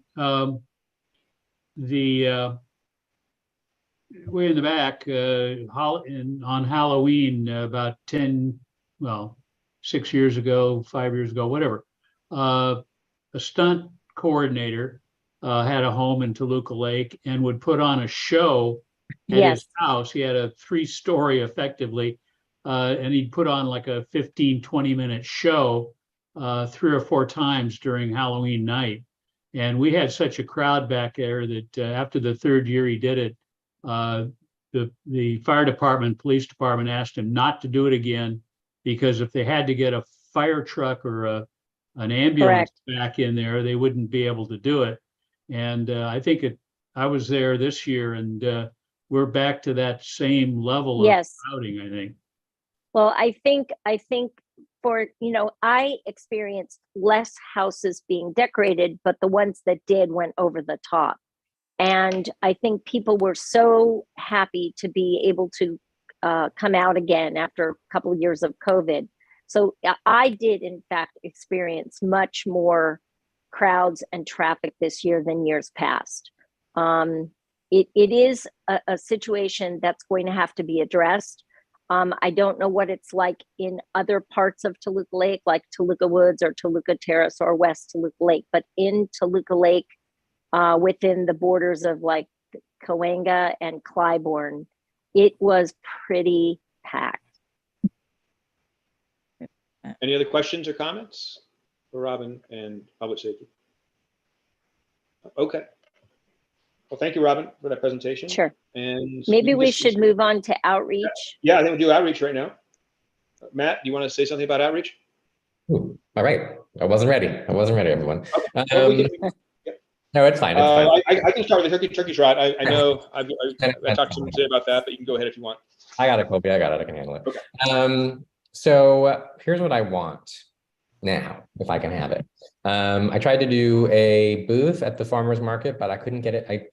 Nobody volunteered. So I'm asking you right now for the turkey trot. I need 4 volunteers, 2 for each shift. So it's on November 20th. And it's basically 10 to 2. So I'm looking for a 9 to noon shift, and then I'm looking for a breakdown shift from noon to 3. And I want 2 per. So is there anybody on this call who will volunteer for me? How about Jake? That's not very nice. That's a Sunday, correct? Yeah. Yes. Yeah, I'll check with my calendar and I'll get to you. I should be able to do it though. Okay. It is a really, really fun event. It's become kind of taken over for the Taste of Toluca as far as like the amount of people that show up for this event, and all the organizations in the community get involved. And Paul Krikorian will be there. A lot of the city leaders will be coming. Adrien Nazarian is coming. It is a really, really fun event. Even if you don't run or walk, there's so much going on during, before and after. And just seeing Bob Wexler dressed as a turkey is a highlight of this event. So I highly recommend coming. Fred Avery has his hand raised. Hi, Fred. Hey, so yeah, I was gonna take Robin's joke and say, can I dress like a turkey? But she got it. Maybe my turkey neck will suffice. But my question is, I'd like to volunteer, but are you accepting volunteers who live outside the neighborhood? Like I could bring a friend that lives in Koreatown.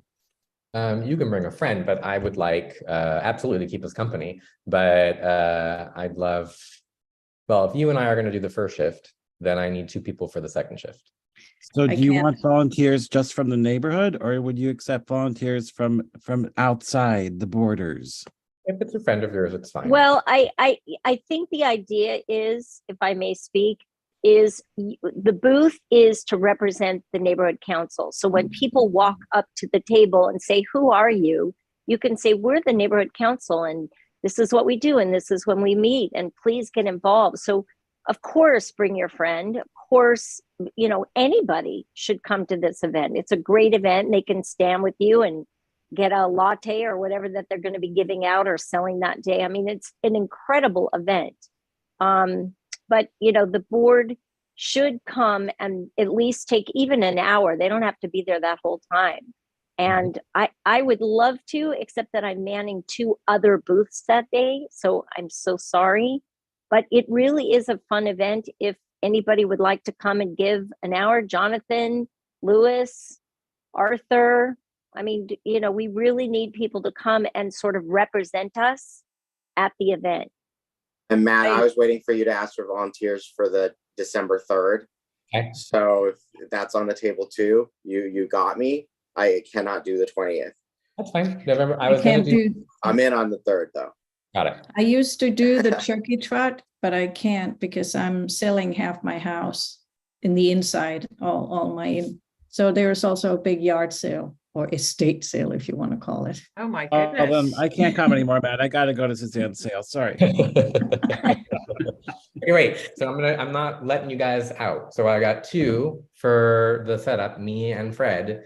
Who's gonna do the break? Who's gonna do noon to 3? I need 2 people. I'd be happy to help with the breakdown. I'm going to actually trot, but once I'm done, it'll just take me, what, 20, 30 minutes to go 5K. So, okay. Or maybe a few more. Anyways, when I'm done, I'll break it down. Perfect. So you'll be 12 to 3. Who else can be 12 to 3? I'm sorry? 12 to 3. That's what I'm talking about. 12 to 3. 12 to 3, yeah. Okay, who else can volunteer? I won't be here, unfortunately. But Jake is a possibility. He's going to check his calendar. And Sean or Tess? I can do the early shift. What was it, 9 to 2 or 9 to 12? Okay. Okay, great. I may be indisposed, but if anything changes, I will let you know. As for me, I'm also indisposed, unfortunately. I apologize. I won't take it personally, everybody. So I have for sure Jake and Fred who are going to join in the morning, and I have Ren who's going to at least close down. If anybody else can do it, that'd be great because I cannot be there at the end. So that'd be great. And then Lewis, you're going to do the holiday open house. Can anybody join, Lewis? Yeah, Ren, you can call me if you need extra help. I'm going to pack down my own crap and then I can come and pack. That would be great. And I think as long as there's one board member in the booth, that friends definitely, you know, if they're there to help and you know, break up or take down and everything, the booth and the tent, Okay. that's great. As long as there's really just one minimum one board. You're hurting my job, Colby. You're going against what I'm saying. So I want 2 people. I don't want people to give up. That's what I'm saying. All right, thanks, Colby. You just ruined And it. maybe get more people to move to Toluca Lake, greater Toluca Lake. You know, they'll fall over there. So I've got the turkey trot. I'm waiting on the holiday. So just somebody will join Lewis. I'm going to try Lewis. I think I should be able to do it. But my point, here's my point. Like the whole purpose of this, and same thing with the booths, and I'm going to look for volunteers for the farmers market booth in January and February, is we want people to be on this council. I didn't know about it. And if I had maybe walked by the turkey trot, then I would have heard about it. So that is the whole purpose. And it has to be us because we're trying to sell people to join us, which is hard sometimes because these meetings are not the easiest meetings. But, you know, and Kevin Dees isn't here. I think anyone who isn't here at the meeting is required to come. I will volunteer. Yeah, You call him and tell him that. I think Colby. that's I'll tell a presidential decree, Yes. Colby. He volunteered by not attending. I have one more quick question, if that's okay, Matt. Is there any way we could have some like polo or if we have already in our storage, hats, polo shirts, something with our even stickers we can put on our shirt that'll identify us officially? And perhaps even we could wear the same color clothes or like coordinate, like so we look official. Do we have anything like that in our storage we could wear or borrow? So what I have is I have a tent and a tablecloth and a table. So the booth itself will be clear. I think there are there stickers in there, Colby? I feel like buttons. I think there's swan tutus. You know, like from something we can wear on our those clothes. Or a hat or something. No, we don't have anything like that. We really should. I mean, actually, no. Catherine did an inventory. Do you have that? I printed that up. you saw the inventory, right? Let me look I real quick. don't think there are any t-shirts. There used to be t-shirts for the Taste of Toluca at one time. Can we make some? I'll even pay for it if we can make some. I don't know if that's okay, but I would pay for that. Well, let's you and I chat offline and maybe we can make some t-shirts. I'm happy to. That would be great. I just think it'd be much more fun as a team to have like t-shirts that represent our logo. But okay, but only for us who volunteer because everybody else doesn't want to. You'll be standing there by yourself in the t-shirt. Yeah, right. If we're volunteering. Okay, and then so that's that. Thank you, Fred. And then in terms of social media, our goal in January and February is really to ramp up the social media. And we'll find out.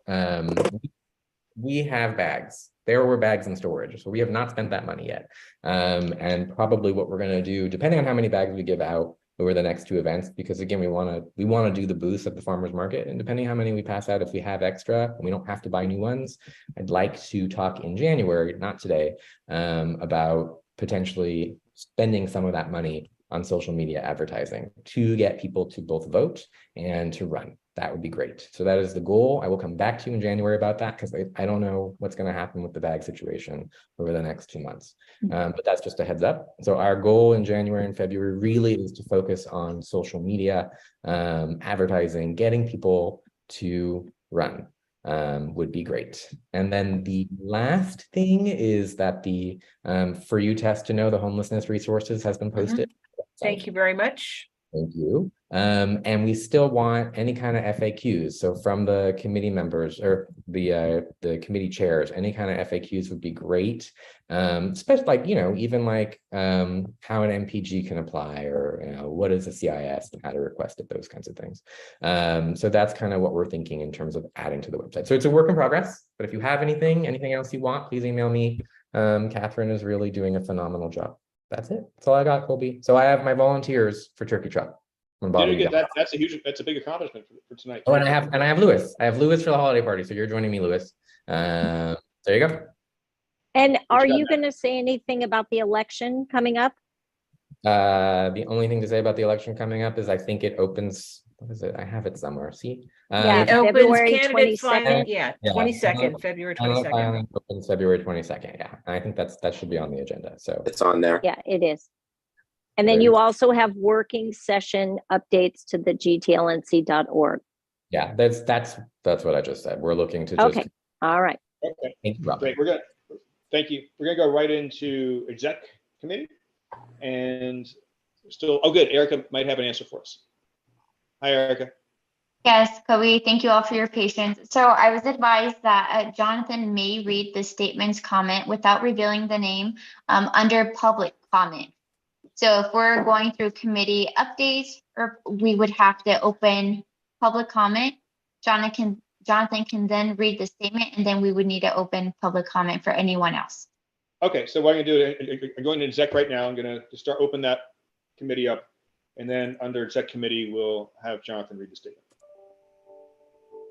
That sound good, Erica? Sounds good. Yeah. Okay. I think you have to open up public comment back up. That's what you have to do, not during exec. So finish exec. Okay. Yes. Mm-hmm. Okay, we'll do that right now. As long as it's 2 minutes or less, Jonathan, we can go ahead if you want to read the statement. Okay, so let's do exec, then we'll go back up to public. No, let's do it right now. Let's do it right now, John. Okay. Okay. And 2 minutes. And just to be clear, if my understanding is correct, Jonathan can read the statement and then we open it up to public comment. So the limitation. No, it is a public comment. It is a public comment. It is a public comment. Okay, It is not a motion. This is just this. I'm opening Okay. public comment up, and then he's going to read the statement. It's a 2-minute statement, more or Okay. less. All the other public comments are. Everybody okay for me to proceed now? Yes. Okay.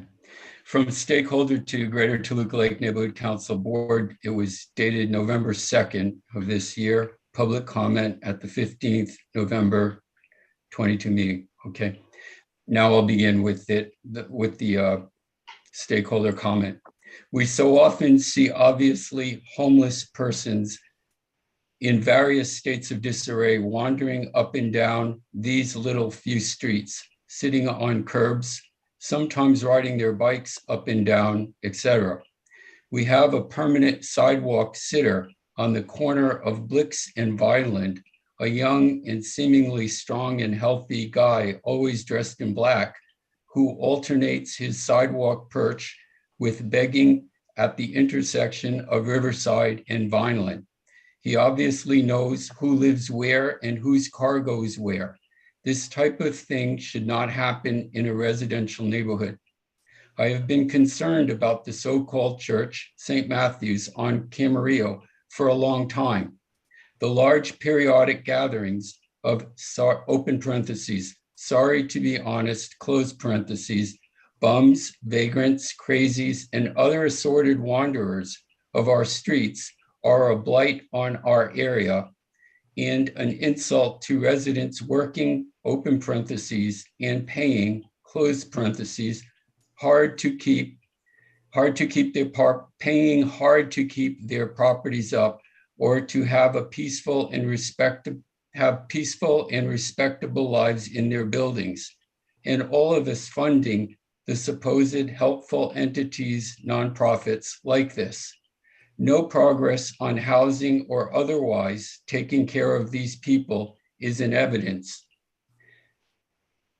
As I have on many occasions, a few weeks ago, I drove through that alley to connect to Lancashire, and I had to navigate a homeless throng filling the entire side of St. Matthew's. These large outdoor gatherings are periodic and result in homeless discovering this alley as a place to park, cook, block the way, get free stuff from the church, etc. The loss of Firestone had made it worse, as I've seen parties going on in their old parking lot when things are closed up after hours. But the day I recently drove through, they did not move out of the way of a car coming through. Some camped with all their debris further down the alley toward where Firestone was, stocking up on whatever the church was dishing out, bringing their bags and shopping carts full of stuff, throwing it all over the thoroughfare. It is frightening to anyone around here who is vulnerable to have Skid Row brought into our midst, to have church social events, to encourage them not to look after themselves or normalize their situations. St. Matthew's is a blight on the area, in my opinion. And thank you. Thank you. Thank you so much. Okay, we're going to go back to exec, and we're closing out public comment. And executive committee, NPG, we discussed that earlier with Ross. And it might not be a bad time to mention it now. What's the general consensus? Because in order to push this NPG forward, we'd have to hold a special meeting very soon. And we're not bringing this to a vote right now, but just generally, what do you guys think? Should we have a special meeting to discuss this more in more detail, and possibly vote on it, or what's the temperature in the room? Colby, what subject are you talking about? The NPG for Winter Wonderland that Ross discussed earlier in the meeting. Yes, Jonathan. And how much are they asking for? They're asking for $5,000. Jonathan, you had your hand raised? Yes, because it's $5,000, my immediate curiosity goes toward the budget. I didn't quite follow earlier in this meeting what happened to the banners and the $5,000 that was listed in the agenda for banners. It was listed as Jonathan, motion. that's on this. That's on this committee report. You're getting ahead of ourselves. Yeah. Oh, so that's coming up because that was earlier. Yes. Okay, so we have that $5,000. Can we afford? I mean, the question isn't one of opinion; it's of financial. Well, Jonathan, we have $29,000 in our budget. We can afford it if we don't do other things. The question on the table is whether we want to have a special meeting, which means we have to meet another time before the end Excuse of me, the. Robin, I was in the middle of saying something and I Okay. don't appreciate I being apologize. sidestepped. My question was whether or not this budget can afford this. Before we get to having an opinion, I would like to understand the fiscality of it. In other words, based on what we've already budgeted, which is why I keep mentioning anything not on the budget, because there are things not on the budget that we have to recall when we look at the budget. Can we afford $5,000, or what is our balance? What are we doing? That's what we're just opening up discussion right now. They're just talking about it. Well, you asked for opinions on whether we were favorable toward it, but before we get there, we need to first understand what dollars are available based on what's already. It's a lot of money because although we have $29,000 left, I mean, overall, a lot of it just goes to just our running costs before we. That's what I mean. We may not. A lot of money. Someone has to look at what our costs are and see what's left before we even start our opinion. Yeah, and we're gonna get to hopefully Arthur will chime in, and I have some ideas also. Tess had her hand raised, and then I'll go to Robin. Yeah. The order of hand raising. In-person events is going to cost something, which I think is important. And I will note also that for these MPGs, the snow, Winter Wonderland, and the street signs, and or any other NPG, we can approve an NPG for anything up to that amount. We can approve less. Mm-hmm. So it doesn't have to be $5,000, but I too would want to know exactly where we stand before we start spending money. Generally I'm in favor of the Winter Wonderland, but I don't know about $5,000 worth. It's a lot of money. My personal vibe was it's a lot of money for one night. Night. Robin, yes. I too also think that is a lot of money. We just helped this organization out in our last fiscal year.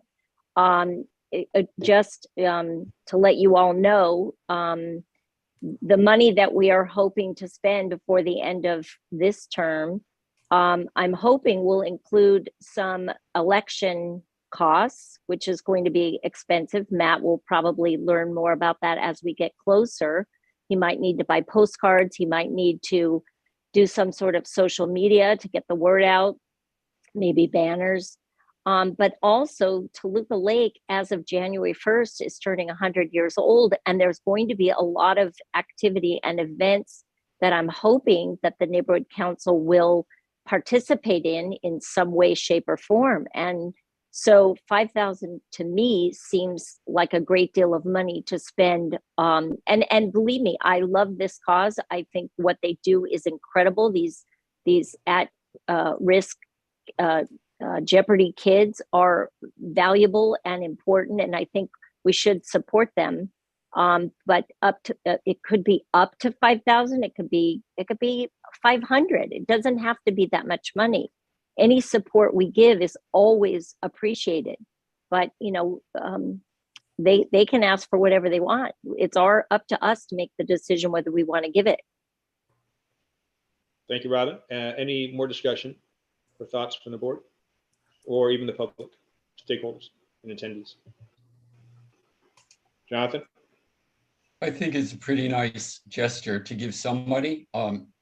If Arthur's here, if we're comfortable doing $1,000, maybe we should put that on the table and move forward with it. But I'm nervous about $5,000 because of other things going on. Thank you. Thank you. Well, we cannot vote on this tonight. That we could talk about the amount, and a special meeting will have to be arranged, which means everyone has to come back for a special meeting. That's what's on the table, the amount and whether we want to go forward with this and have a special meeting. Arthur? Okay, so just so we have clarification around the budget. So our total budget for the year is $32,000. And about 18 of that is administrative. So that's Lisa, and then our website. So really,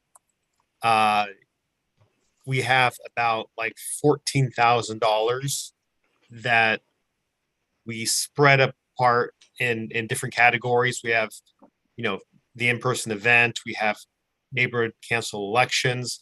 Basically, it's $14,000 that we can allocate as we choose. So it could all go to NPGs. It could go more to the elections. It all depends on what we choose to allocate that towards. So the total pot of, I guess you could say, discretionary funds is about 14. That sounds like a lot, but then as we approve NPGs, and you mentioned like the totes and so forth, those kind of don't. We approve expenditures as they come before the board, but in prior fiscal years, we have approved items but never spent those dollars. So just because something has been earmarked through a motion doesn't mean that we kind of go forward with the expense. And this year is an election year, and election years are pretty expensive. Arthur, I think in the past it's been about $2,000 to run the election. Right, and we have outreach. It's very expensive. We have about 2,500 earmarked for our neighborhood council elections this year. And that's basically, so we take that off because that's pretty much a required expense. It really is. I mean, unless you find another creative way to get the word out. Yeah, so there's probably 2,500 less than we did last year with that, in a way. I'd like to jump in. I'm supportive of the 5,000 for the banner. I think that's a one-time thing that we've been working towards for a while. It's been the conversation for quite a while. The PALS thing bothers me in a number of ways. I mean, this is a project they obviously have been thinking about for quite a while, and yet they've only come to us at the last minute to ask for a very large amount of money, at least from our perspective. And the PALS we've supported in a number of different projects. I mean, this isn't a one thing, I don't think, for the year. I think the PALS have a number of things they do, and it makes more sense to me that we would fund, we might kick some money into this particular item, but I think much better that they come back to us in April or May and say, okay, we've got a summer project that we're doing with the kids. And at that point, we know how much money we kind of have left over to, to kind of spend. I think right now there's some unknowns that we want to keep some money in this budget. And I don't think we should be putting 5,000 into the PALS, maybe 1,000, but that would be my max. Just to clarify, I was originally approached in late October by Ross, or actually from CD2, and Ross submitted an incomplete NPG application through CD2, not directly to me, which is confusing. And I received it from Tiffany. When I saw that the application was incomplete, it was missing his signature, I emailed Ross asking him to sign the NPG, and instead I got back an invoice or something else, and again he never signed the application, so I didn't present to the board until he did contact me the other day, and I then he fulfilled the signature, and then we moved it forward. So there was a technicality, but I again, it wasn't complete, and that's why it's coming in at the last minute. Hi, Jonathan. Also, okay, sorry. Is it for me? Yes. Yes, you had your hand raised. I like what Ren just said. He pointed out something that I didn't realize, is that we know we've given in the past. They could have gotten their paperwork in much more in advance. If that would be a sign of its importance to them. They didn't.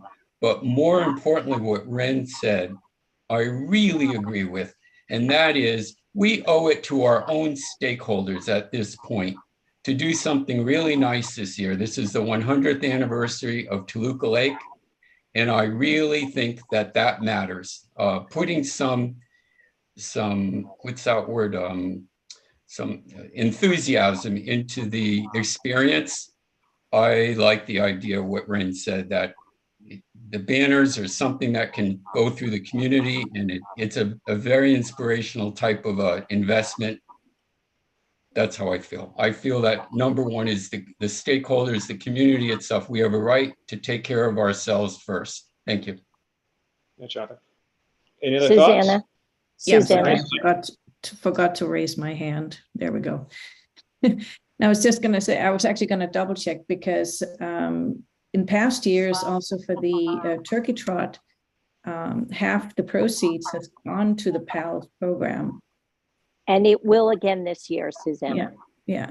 Yeah. So they I mean, this obviously- community does a lot for the PALs. Yeah. Also, this is not the only opportunity we'll have if we want to support PALs. As if, last year we supported PALs later on in the season. We didn't actually contribute to the Winter Wonderland. And if there is money left over, we can certainly give money to PALs. So this is not a one-shot deal. If we choose not to support this Winter Wonderland event, there's other opportunities. We can always give money to PALs if we wish, after we That take is care correct. of the banners or other things maybe that we haven't done yet. And of course, our election is, their election this year will take more than 10% of our, as Arthur was saying, our discretionary funds. So it's a more expensive year than most, or than it was last year. So Colby, can we read motion B? Because we're having a discussion a little bit about it, and I'd like to make sure but I that just want to go back real quick. I just say, my thought is to take care of business at home first, and not, though it hurts to say, but not support the Winter Wonderland this year. we can support it by going. Well, I know, no, but we can support PALs in other ways, and we did last year. But let's get through our big expenses and see what we have left. That's my thought. Okay, motion B, approve up to $5,000 for the layout, design, printing, and installation of light pole banners for the upcoming Toluca Lake 100th anniversary celebration to be placed along Riverside Drive, pending quotes. A first, please. Robin. Sorry, who? Robin. I think I heard Robin, I'm not sure. Jonathan. Second. Jonathan. I heard Jonathan. Thanks, Jonathan. Discussion, please. So it's my understanding that Shannon Hartman, who's the president of the chamber, and Ruby, what is Ruby's last name? Ruby was the gal who applied to be on the neighborhood council as well. You may have recognized her name. They are looking into the quotes with city sanctioned departments to order the banners that would be placed on light poles from, and I'm not sure of the distance. We were talking about the village, but we want to extend the borders all the way to Camarillo and possibly all the way to Pass Avenue and include Burbank as part of it, since they're the corridor into Toluca Lake.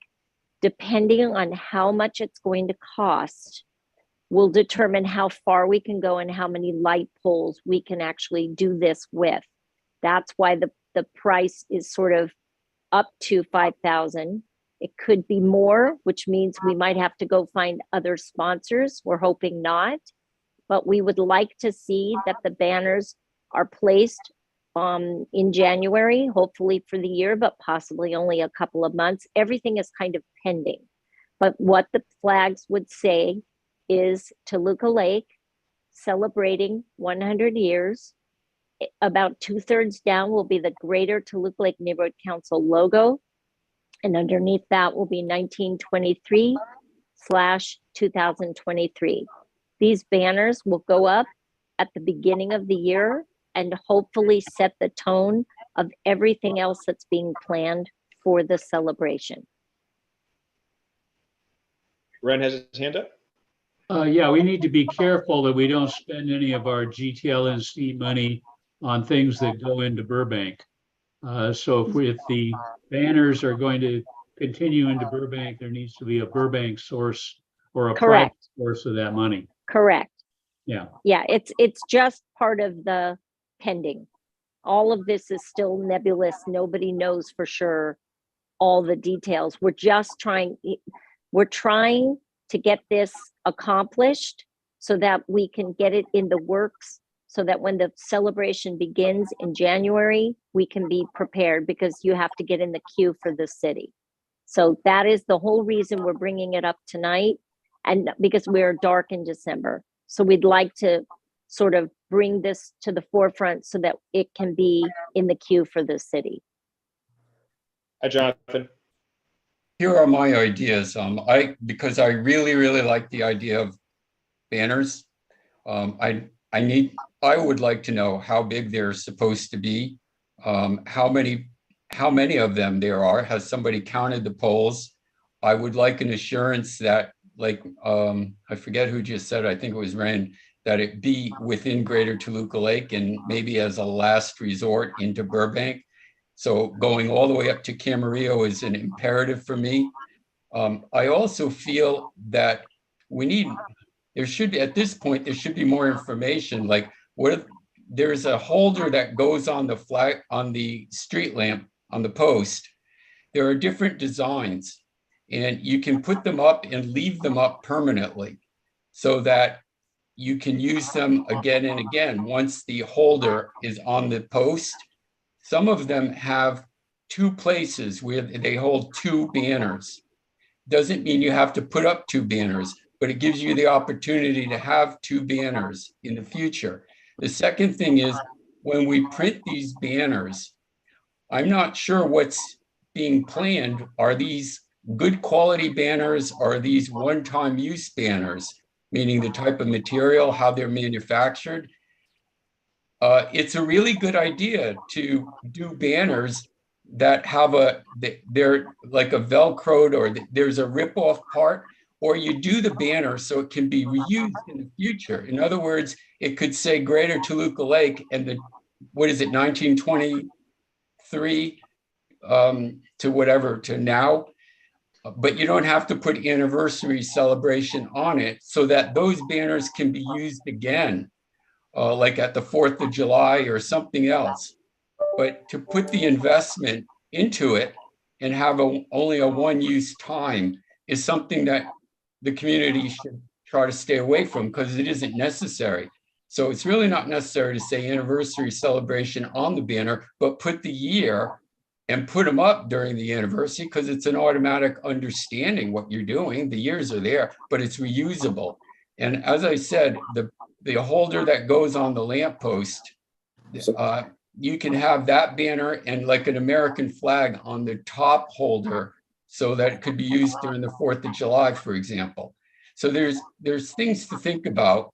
You know, as I always say, Benjamin Franklin's thing is not to plan, is to plan to fail. So the use of $5,000 we can get a much bigger bang out of it than a one-time use if we do it right. Thank you. Any other comments? I would just so you guys know that those banners can be sniped. The banners that the city makes will require are of a quality that can be reused. I've purchased banners that can be reused several times, and you can snipe over any messaging. So that's not something that's completely out of the question if this expenditure is done. Thanks, Liz. Tess. Hi, so I like the idea. I think Jonathan's right. If we can make it so that they're reusable, that would be good. This is a lot of money. There's not enough information. I'd be open to this if it extends to Camarillo. I'd be less open to it if it isn't, because that binds the communities together. And the nature of this council district is that there's 4 communities, not just one. And but I'd like to see this costed out. We don't know what the banners themselves are going to cost, how many it would pay for, and then there's an additional cost of putting them up and taking them down. That's a labor cost that has to be addressed. So I support this in general, but need more information and would want some requirements attached to my approval. Thank you. So I guess here's where we stand. Time is of the essence. If we'd be capped at $5,000, and we could agree that we wouldn't move forward unless it the banners went all the way to Camarillo. But we need to it's pending quotes. It's pending. We don't know, and the thing is, if we don't have this voted upon, and then Arthur, like you were saying, we can vote on something, and if for some reason it doesn't work out, right, Arthur? We just said that in the last Yeah, discussion. we asked Arthur if the money was earmarked for this, and we decided that it was just not going to work out, that the money would go back into our budget and not back to the city. So it is not money that will be spent unless we deem that we want it to happen. And again, this motion is pending quotes.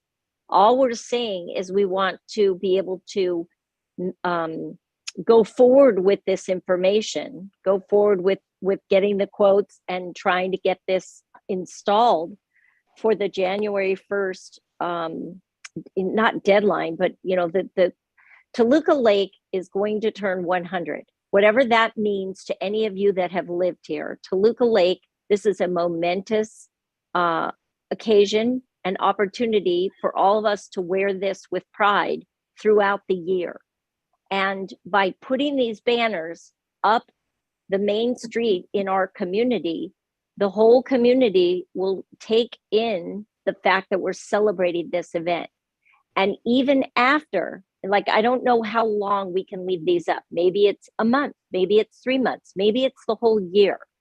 But whether or not we're celebrating 100 years, that never changes. We reach that mark. And so even if we were able to keep these banners up for 5 years, it will still state that we are 100 years old in this particular year, and that the neighborhood council will be, it's our logo, it's our branding. And so everyone who drives into our community during the year will see that we have a neighborhood council, and it will be seen by every person that comes into the community.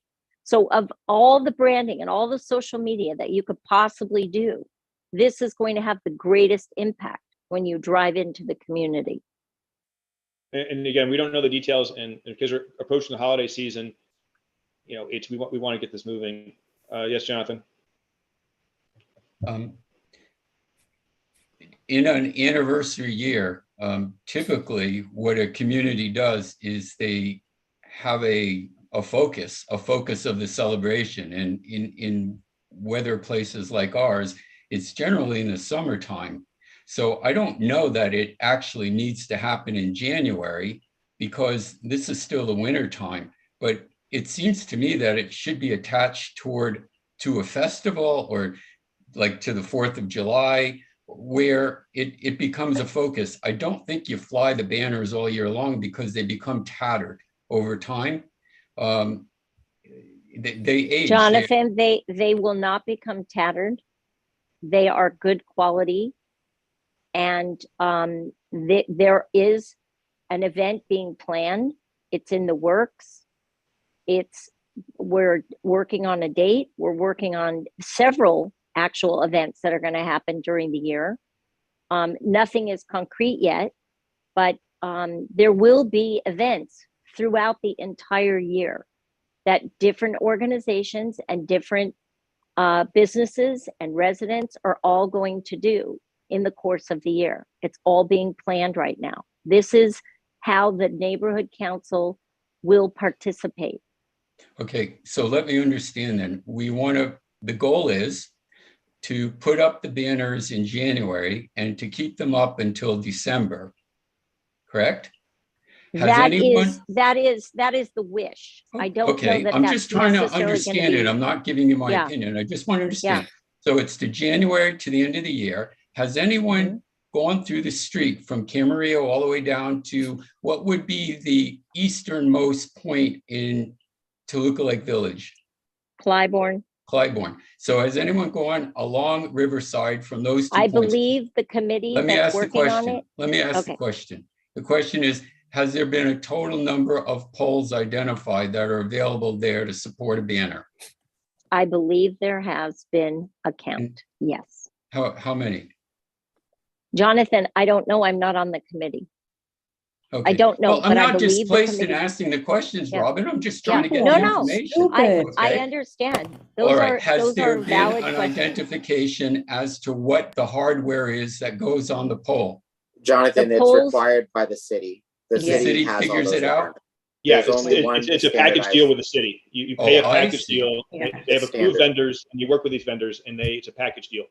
Okay. Yeah, and the we're not, package we're not inventing this. This is Okay, already well, I something didn't, that. no one even said that we're just Okay. contracting with the But you're city. assuming we're bloody Correct. stupid.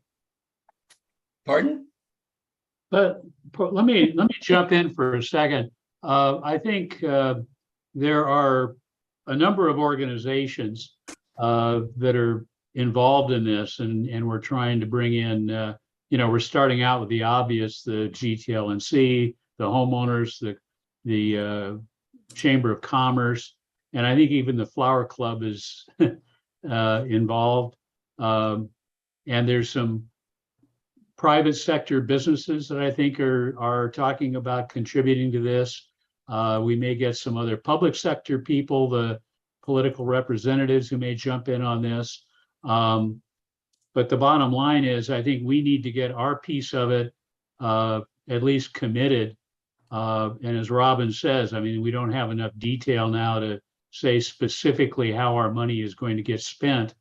But we may be the ones who provide the money for, say from Foreman going west, or even, even Cahuenga going west. At some point, it may be that other organizations jump in and provide the funding for the banners in particular places. Burbank, obviously, they're going to have to come up with their part of the money. Now, the chamber covers Burbank, and there's some pretty active people in the chamber who are from Burbank, and it'll be up to them to get the Burbank people brought in, city of Burbank people brought in, so we can put the same banners, hopefully, on their particular sign posts and stuff. And they will have different logos if that's the case. I'm just talking about the particular, if the up to the $5,000, let's just throw it out there. It pays for 50 light poles. Yeah. And we have 75 light poles that need to be covered if we're going to go all the way to Camarillo. Then we're going to have to look for other people to sponsor, but their logo will go on it. We're just trying to get our name out there. That's the whole point of us investing in this.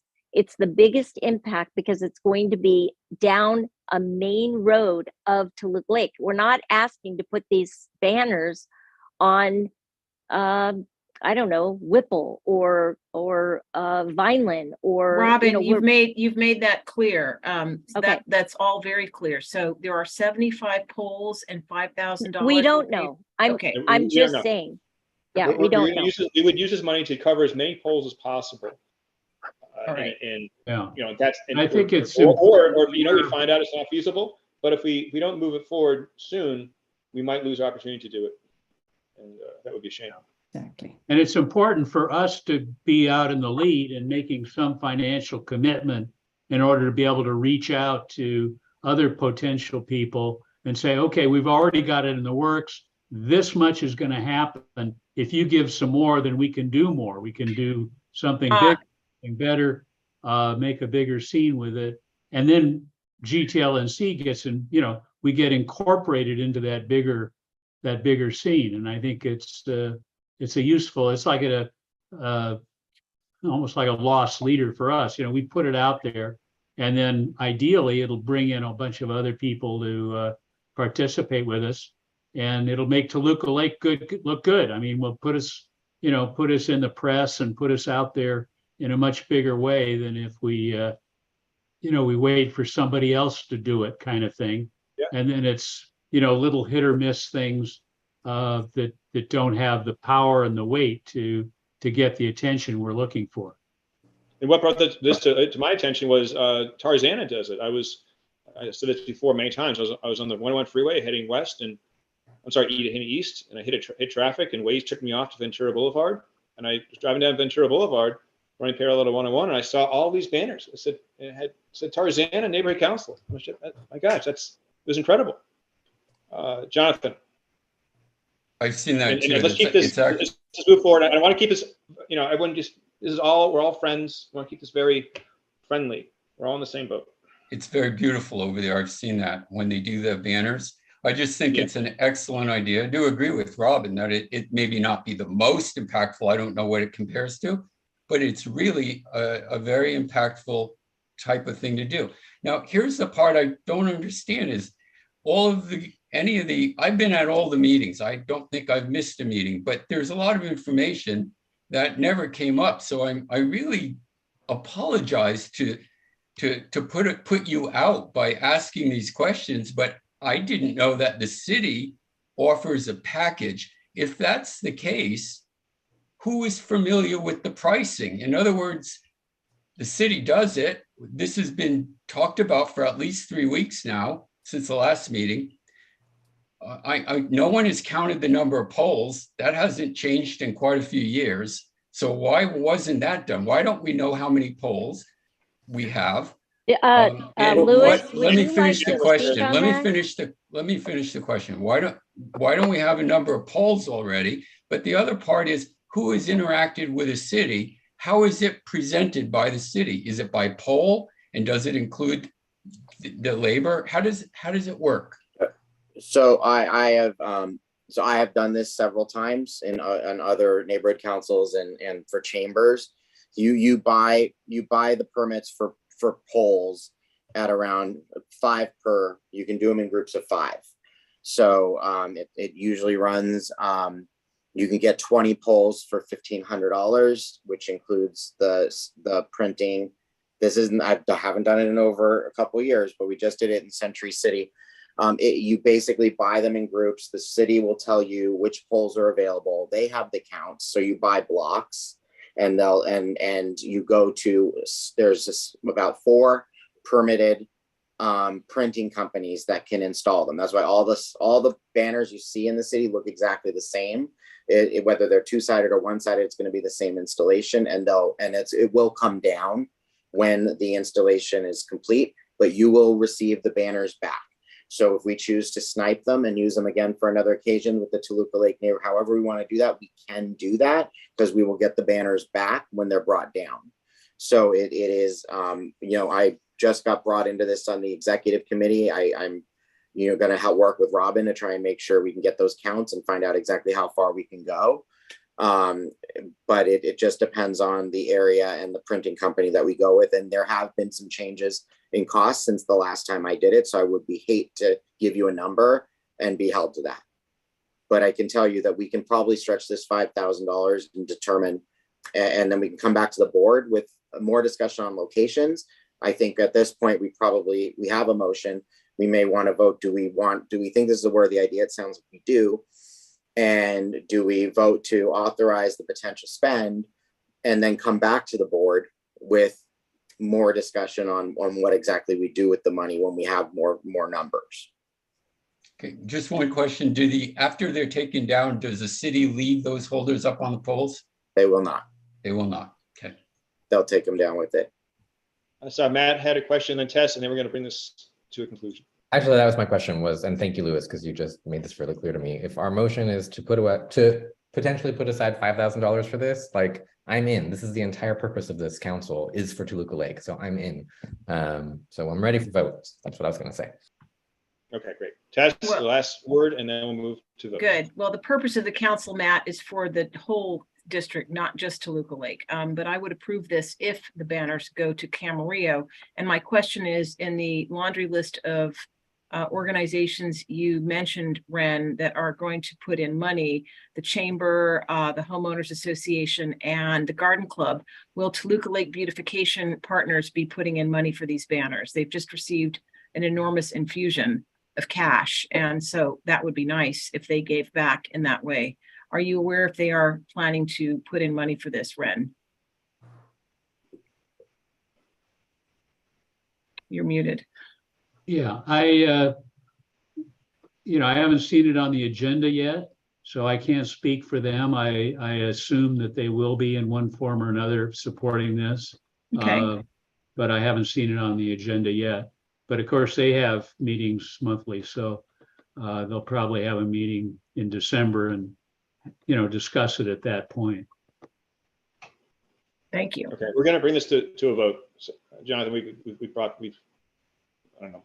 Well, Done all- my remark is about testers. In other words, can we amend the motion to make it clear where this applies to? This is a motion from Clyburn all the way up to Camarillo. Otherwise, I'm not happy with it. All right, we can do something now. Yes, we can. That seems fair to me. Thank you. I don't know about the, it to be equally spread out between Camarillo and Clybourne.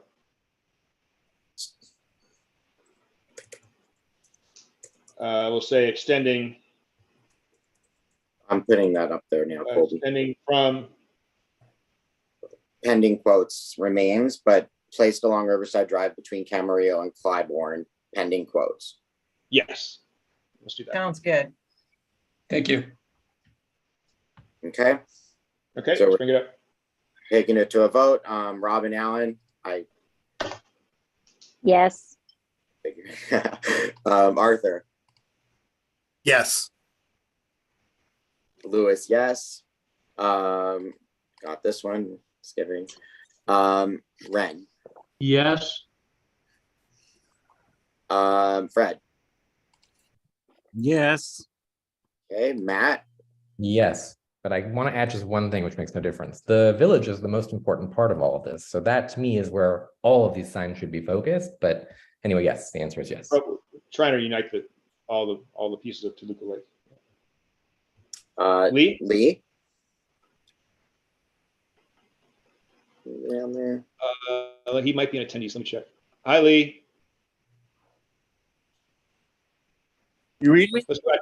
Oh, hi, Lee. There he is. Hi, How do you I vote affirmative. Yes. Great. Okay. Suzanne. Yes. Jonathan. Yes. Taz. Yes. Okay. Sean. Yes. Yes. Okay. And Jake. Jake doesn't vote on this. It's a money Financial. matter. Oh, because it's money. Sorry. All right. So then we have. And I'm a yes. I'm a yes. Oh, and Colby. Colby's Sorry. yes. I do you. It's okay. Do your, Yes. I know. Perfect. 1, 2, 3, 4, 5, 6, 7, 8, 9, 10, 11, 12 yeses. Motion passes. Very good. Thank you, everybody. Thank you. And moving right along, MailChimp, we've resolved that issue. We discussed that. I discussed that briefly earlier in the meeting. The admin password was lost for 2 months, but we eventually recovered it. Anyway, so that's good. Our emails are up and running and newsletters are going out. Website costs of potential board member support. Yeah, so this is a big deal. It's $1,500 per quarter to run our website. It's a very basic WordPress website. I could almost do it. Hopefully not messing up. What we're doing lately is I could put this more in the hand. So we're spending $1,500 per quarter, $6,000 a year to run a very basic website, a website that most people who are moderately experienced with WordPress could run. And what I've been doing lately is I've been asking Lisa. I like to put this more, at least in the hands of Lisa, our social media coordinator. I find she's more responsive than working with our website vendor. I can call up on the phone and she immediately does things on the website which are helpful.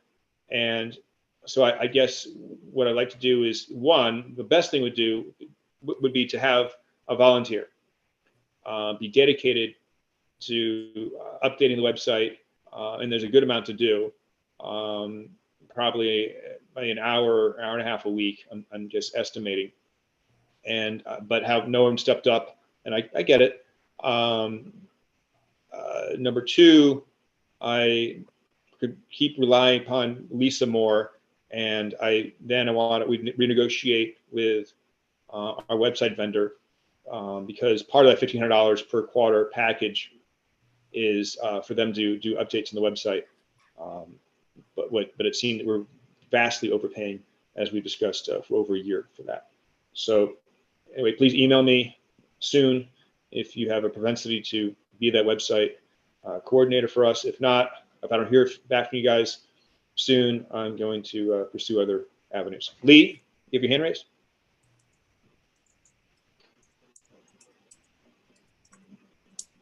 Robin has her hand There you raised. go. There we go. Hello? Oh, Lee. Hi, Lee. Hi, I want to make a real quick suggestion on the homeless issue. There's a Lincoln Heights jail that's been shut down since 1967. We could Oh, Lee, this possibly. is, sorry, this is about the website right now. Is this? Sorry about that. That's okay. Let me get back to you after I finish this up. Robin, you had a quick question or comment? Not a question, just a remark. Although I appreciate wanting to save money, we've discussed this at great length since last year, 2 years ago now. It's almost 2 years when our new board came on. That it's great to have a volunteer, and I appreciate that. We are all volunteers, but as you saw tonight, just even trying to get somebody to show up to the turkey trot to volunteer for a few hours. When you are paying somebody to do a job, the job gets done. And if you guys are okay with things falling through the cracks, which they will when you have volunteers managing the website or other issues that we have, that is the purpose of paying somebody to handle our social media. If you want to do outreach in other ways where you're going to be diligent and we're all going to participate and no one's going to say that they're too busy, then I'm all for it. I want to save money like the next person. But the thing about the city is once we give up TYS or Lisa, the social media person, you have to, again, go and get quotes, research it, find a better solution. Then you have to take it to a vote. You have to make sure the city approves it. So it could be a year to get all this done. It doesn't happen overnight. It's a very difficult process.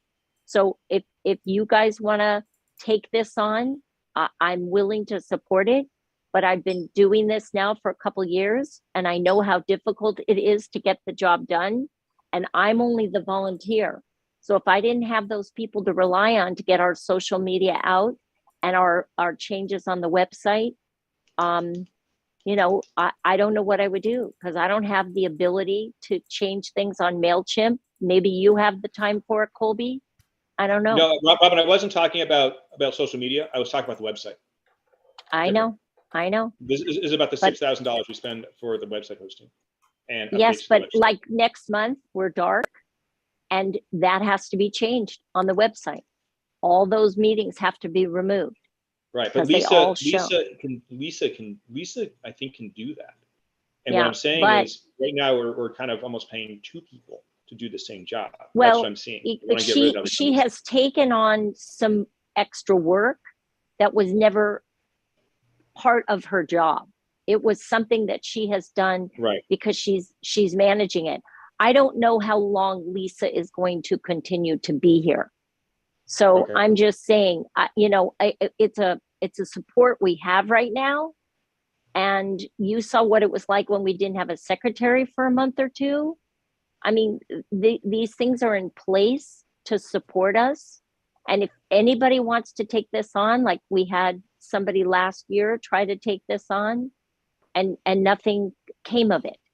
So, we're about to have another election in about 6 months, and we may have another brand new board who's going to have to start from square one if we get new people. So I'm just saying, if we can figure out a way to save money and find a new vendor, I think we should do that research and go forward if we can find somebody to replace. What I was going to suggest is cut back on the services this vendor. Like we have like the gold package. It's not called the gold package, but it's sort of like the gold package, where I can call the vendor up and say, change this on the website, change that on the website, and they will do it. It might take a couple days. Mm-hmm. Whereas I've asked Lisa to do that in a pinch, and she's done it in an hour or two. So, but however, that's not really her job. And what I'm saying is, if I cut the vendor loose, or if I reduce our essentially our services with the vendor, then we won't have access to the vendor for those services going forward, and then we'd be relying solely upon Lisa. To do that. Or you were saying it'd be nice to have a backup. So I'm saying I don't know how comfortable I feel about cutting that vendor down, and reducing our services with that vendor, with the website vendor, if we don't have a backup besides Lisa. That's why I'm just putting it out there. If I don't hear back from anyone, then we'll decide in January. Okay, and then like 100th anniversary celebration. Robin, we covered that. Do you want to cover a little more about that? Not really, because there's really nothing concrete yet. And it sounds like the extent of the questions is going to exceed, it's already 10 o'clock. So let's talk about it in the new year. Hopefully we'll have some more concrete items. And we took this to a vote. So let's just close the conversation on the anniversary. Yes, we voted it through. Okay. And then also, just real quick, I could bring this up new business. I'll throw it out now. Homeless count, January 24th. And we're looking for someone to moderate the homeless count. I'll discuss this again. Actually, next month. Well, actually, or email me if you would like to work on the homeless count as the facilitator of the homeless count on January 24th. If you have interest, please email me soon. And that concludes the executive committee, unless someone else has a comment or question. I don't see any. It's getting late. So any new business? This is Lee. I have a quick comment. Maybe we could use Lincoln Heights Jail as a homeless shelter. Sure. Oh, yeah, that's right. You mentioned that to me the other day. Yeah, you can go ahead and mention that. Okay. More if you like. It's been abandoned since 1967, and it would help. Now, it would make a minor dent in the homeless, but it would help a little bit. It's vacant. Okay. That's it. For homeless. Okay. You could house them, possibly. Yes. Thanks, Lee. Thank you. Bye. Thank you. Ren. Planning committee. Fred, did yes. all that? We're wrapping up. We're making sure we're wrapped up with exec. I don't see any hands raised for exec. So yeah, we're moving to Plum right now. Okay, real quickly, planning committee. We continue to work with the planning department on the community plan they're putting together for us. We're going to have several, I hope, community meetings, hopefully in-person meetings where we'll talk about the community plan. Item 4 on our list here, permit parking districts and so forth. Clearly the state and so forth, there's a lot of pressure to increase the density of housing and increase density without adequate parking. In fact, there's now a situation where developers can come in and basically say we're close enough to rapid transit where we won't have any parking. So with that as a possibility, we need our planners to plan for parking within our residential districts. That's something I'm going to be pushing, and I hope everybody will back us on that. The Gelson's project, it looks more likely that the post office is going to stay, but we still don't have an official, pronouncement or whatever. So we're still hoping that's going to be the case. And just the regional housing needs. I won't go into all the details, but there's a lot of questioning now about all of the pressure we're getting from the state and so forth to add a lot of additional housing to our community plan. There's people that are debating about the economic and demographic background for all of that supposed housing need. And one of the things that is clear is that the state and local or governmental units are seeing the homeless issue as a housing problem. And the more people are really getting into the depth of, what's the real problem with the homeless population? I mean, housing obviously is a problem, but it's not for a lot of them the primary problem. And so it really is a whole range of things. So demanding that there be a lot more housing built in the communities, without providing the financial background for people to actually operate and live in those units, You know, it's not working.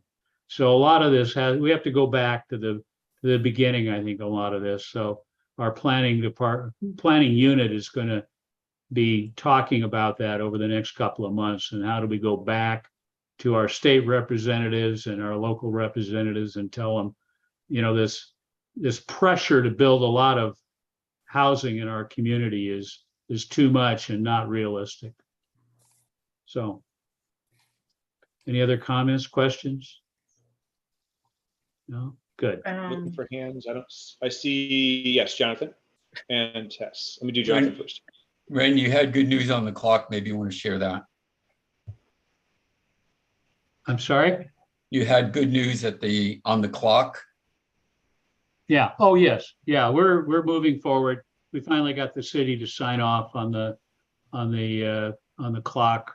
And so now it's a case of, you know, going through the steps. They actually need to hire the professional to build it and put it in there. They're looking for early next year to have it installed.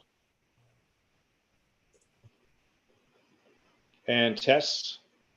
Thank you. Yeah, Ren, the housing crisis, quote unquote, is not really a crisis. And we have well over 100,000 rental units available, not just rental, but, you know, units available today. So I agree with you. And we need to reverse this horrible trend of thrusting too much density into places like our district that are already built up and out, in my opinion. And I will also add that in the under the heading of way too much density, there are 2 hearings coming up related to Studio City, which is our neighbor.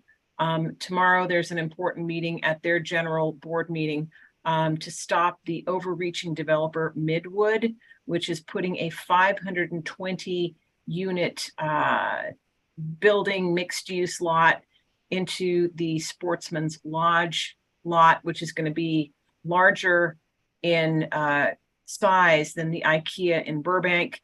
I'd be happy to send anyone interested more details about that, but it's just overly large for the area. And when considered in conjunction with the Harvard Westlake project, the aggregate of these combined impacts is just way more than the area can tolerate. So I just wanted to add that. Thank you, Ren.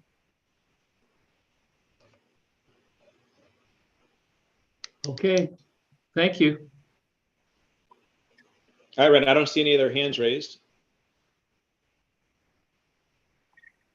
That concludes, or did you, parking, Auckland, anything else? Is that it? Yeah, that's it. Okay. I mean, all right. That brings us to new business. And again, NPGs, please. And I covered the January 24th homeless count. Again, looking for a volunteer to head that up. It's going to be from Harmony Church, like it was last year, same location. And I attended it last year, and it was very rewarding. And I encourage you to, even if you're not going to step up to head up the homeless count, I definitely encourage people, especially our board members, to come along and participate. Any other new business? Anyone want to bring something up right now? Any comments from stakeholders? If not, this will conclude the meeting, and this is our last meeting of 2022 for the general board. All right, I'll close out the meeting at 10:02 p.m. Thank you all, and I'll see you out and about, but this concludes our general board meetings. I'll see you back in January. Happy holidays. Thank you. I'll see you soon.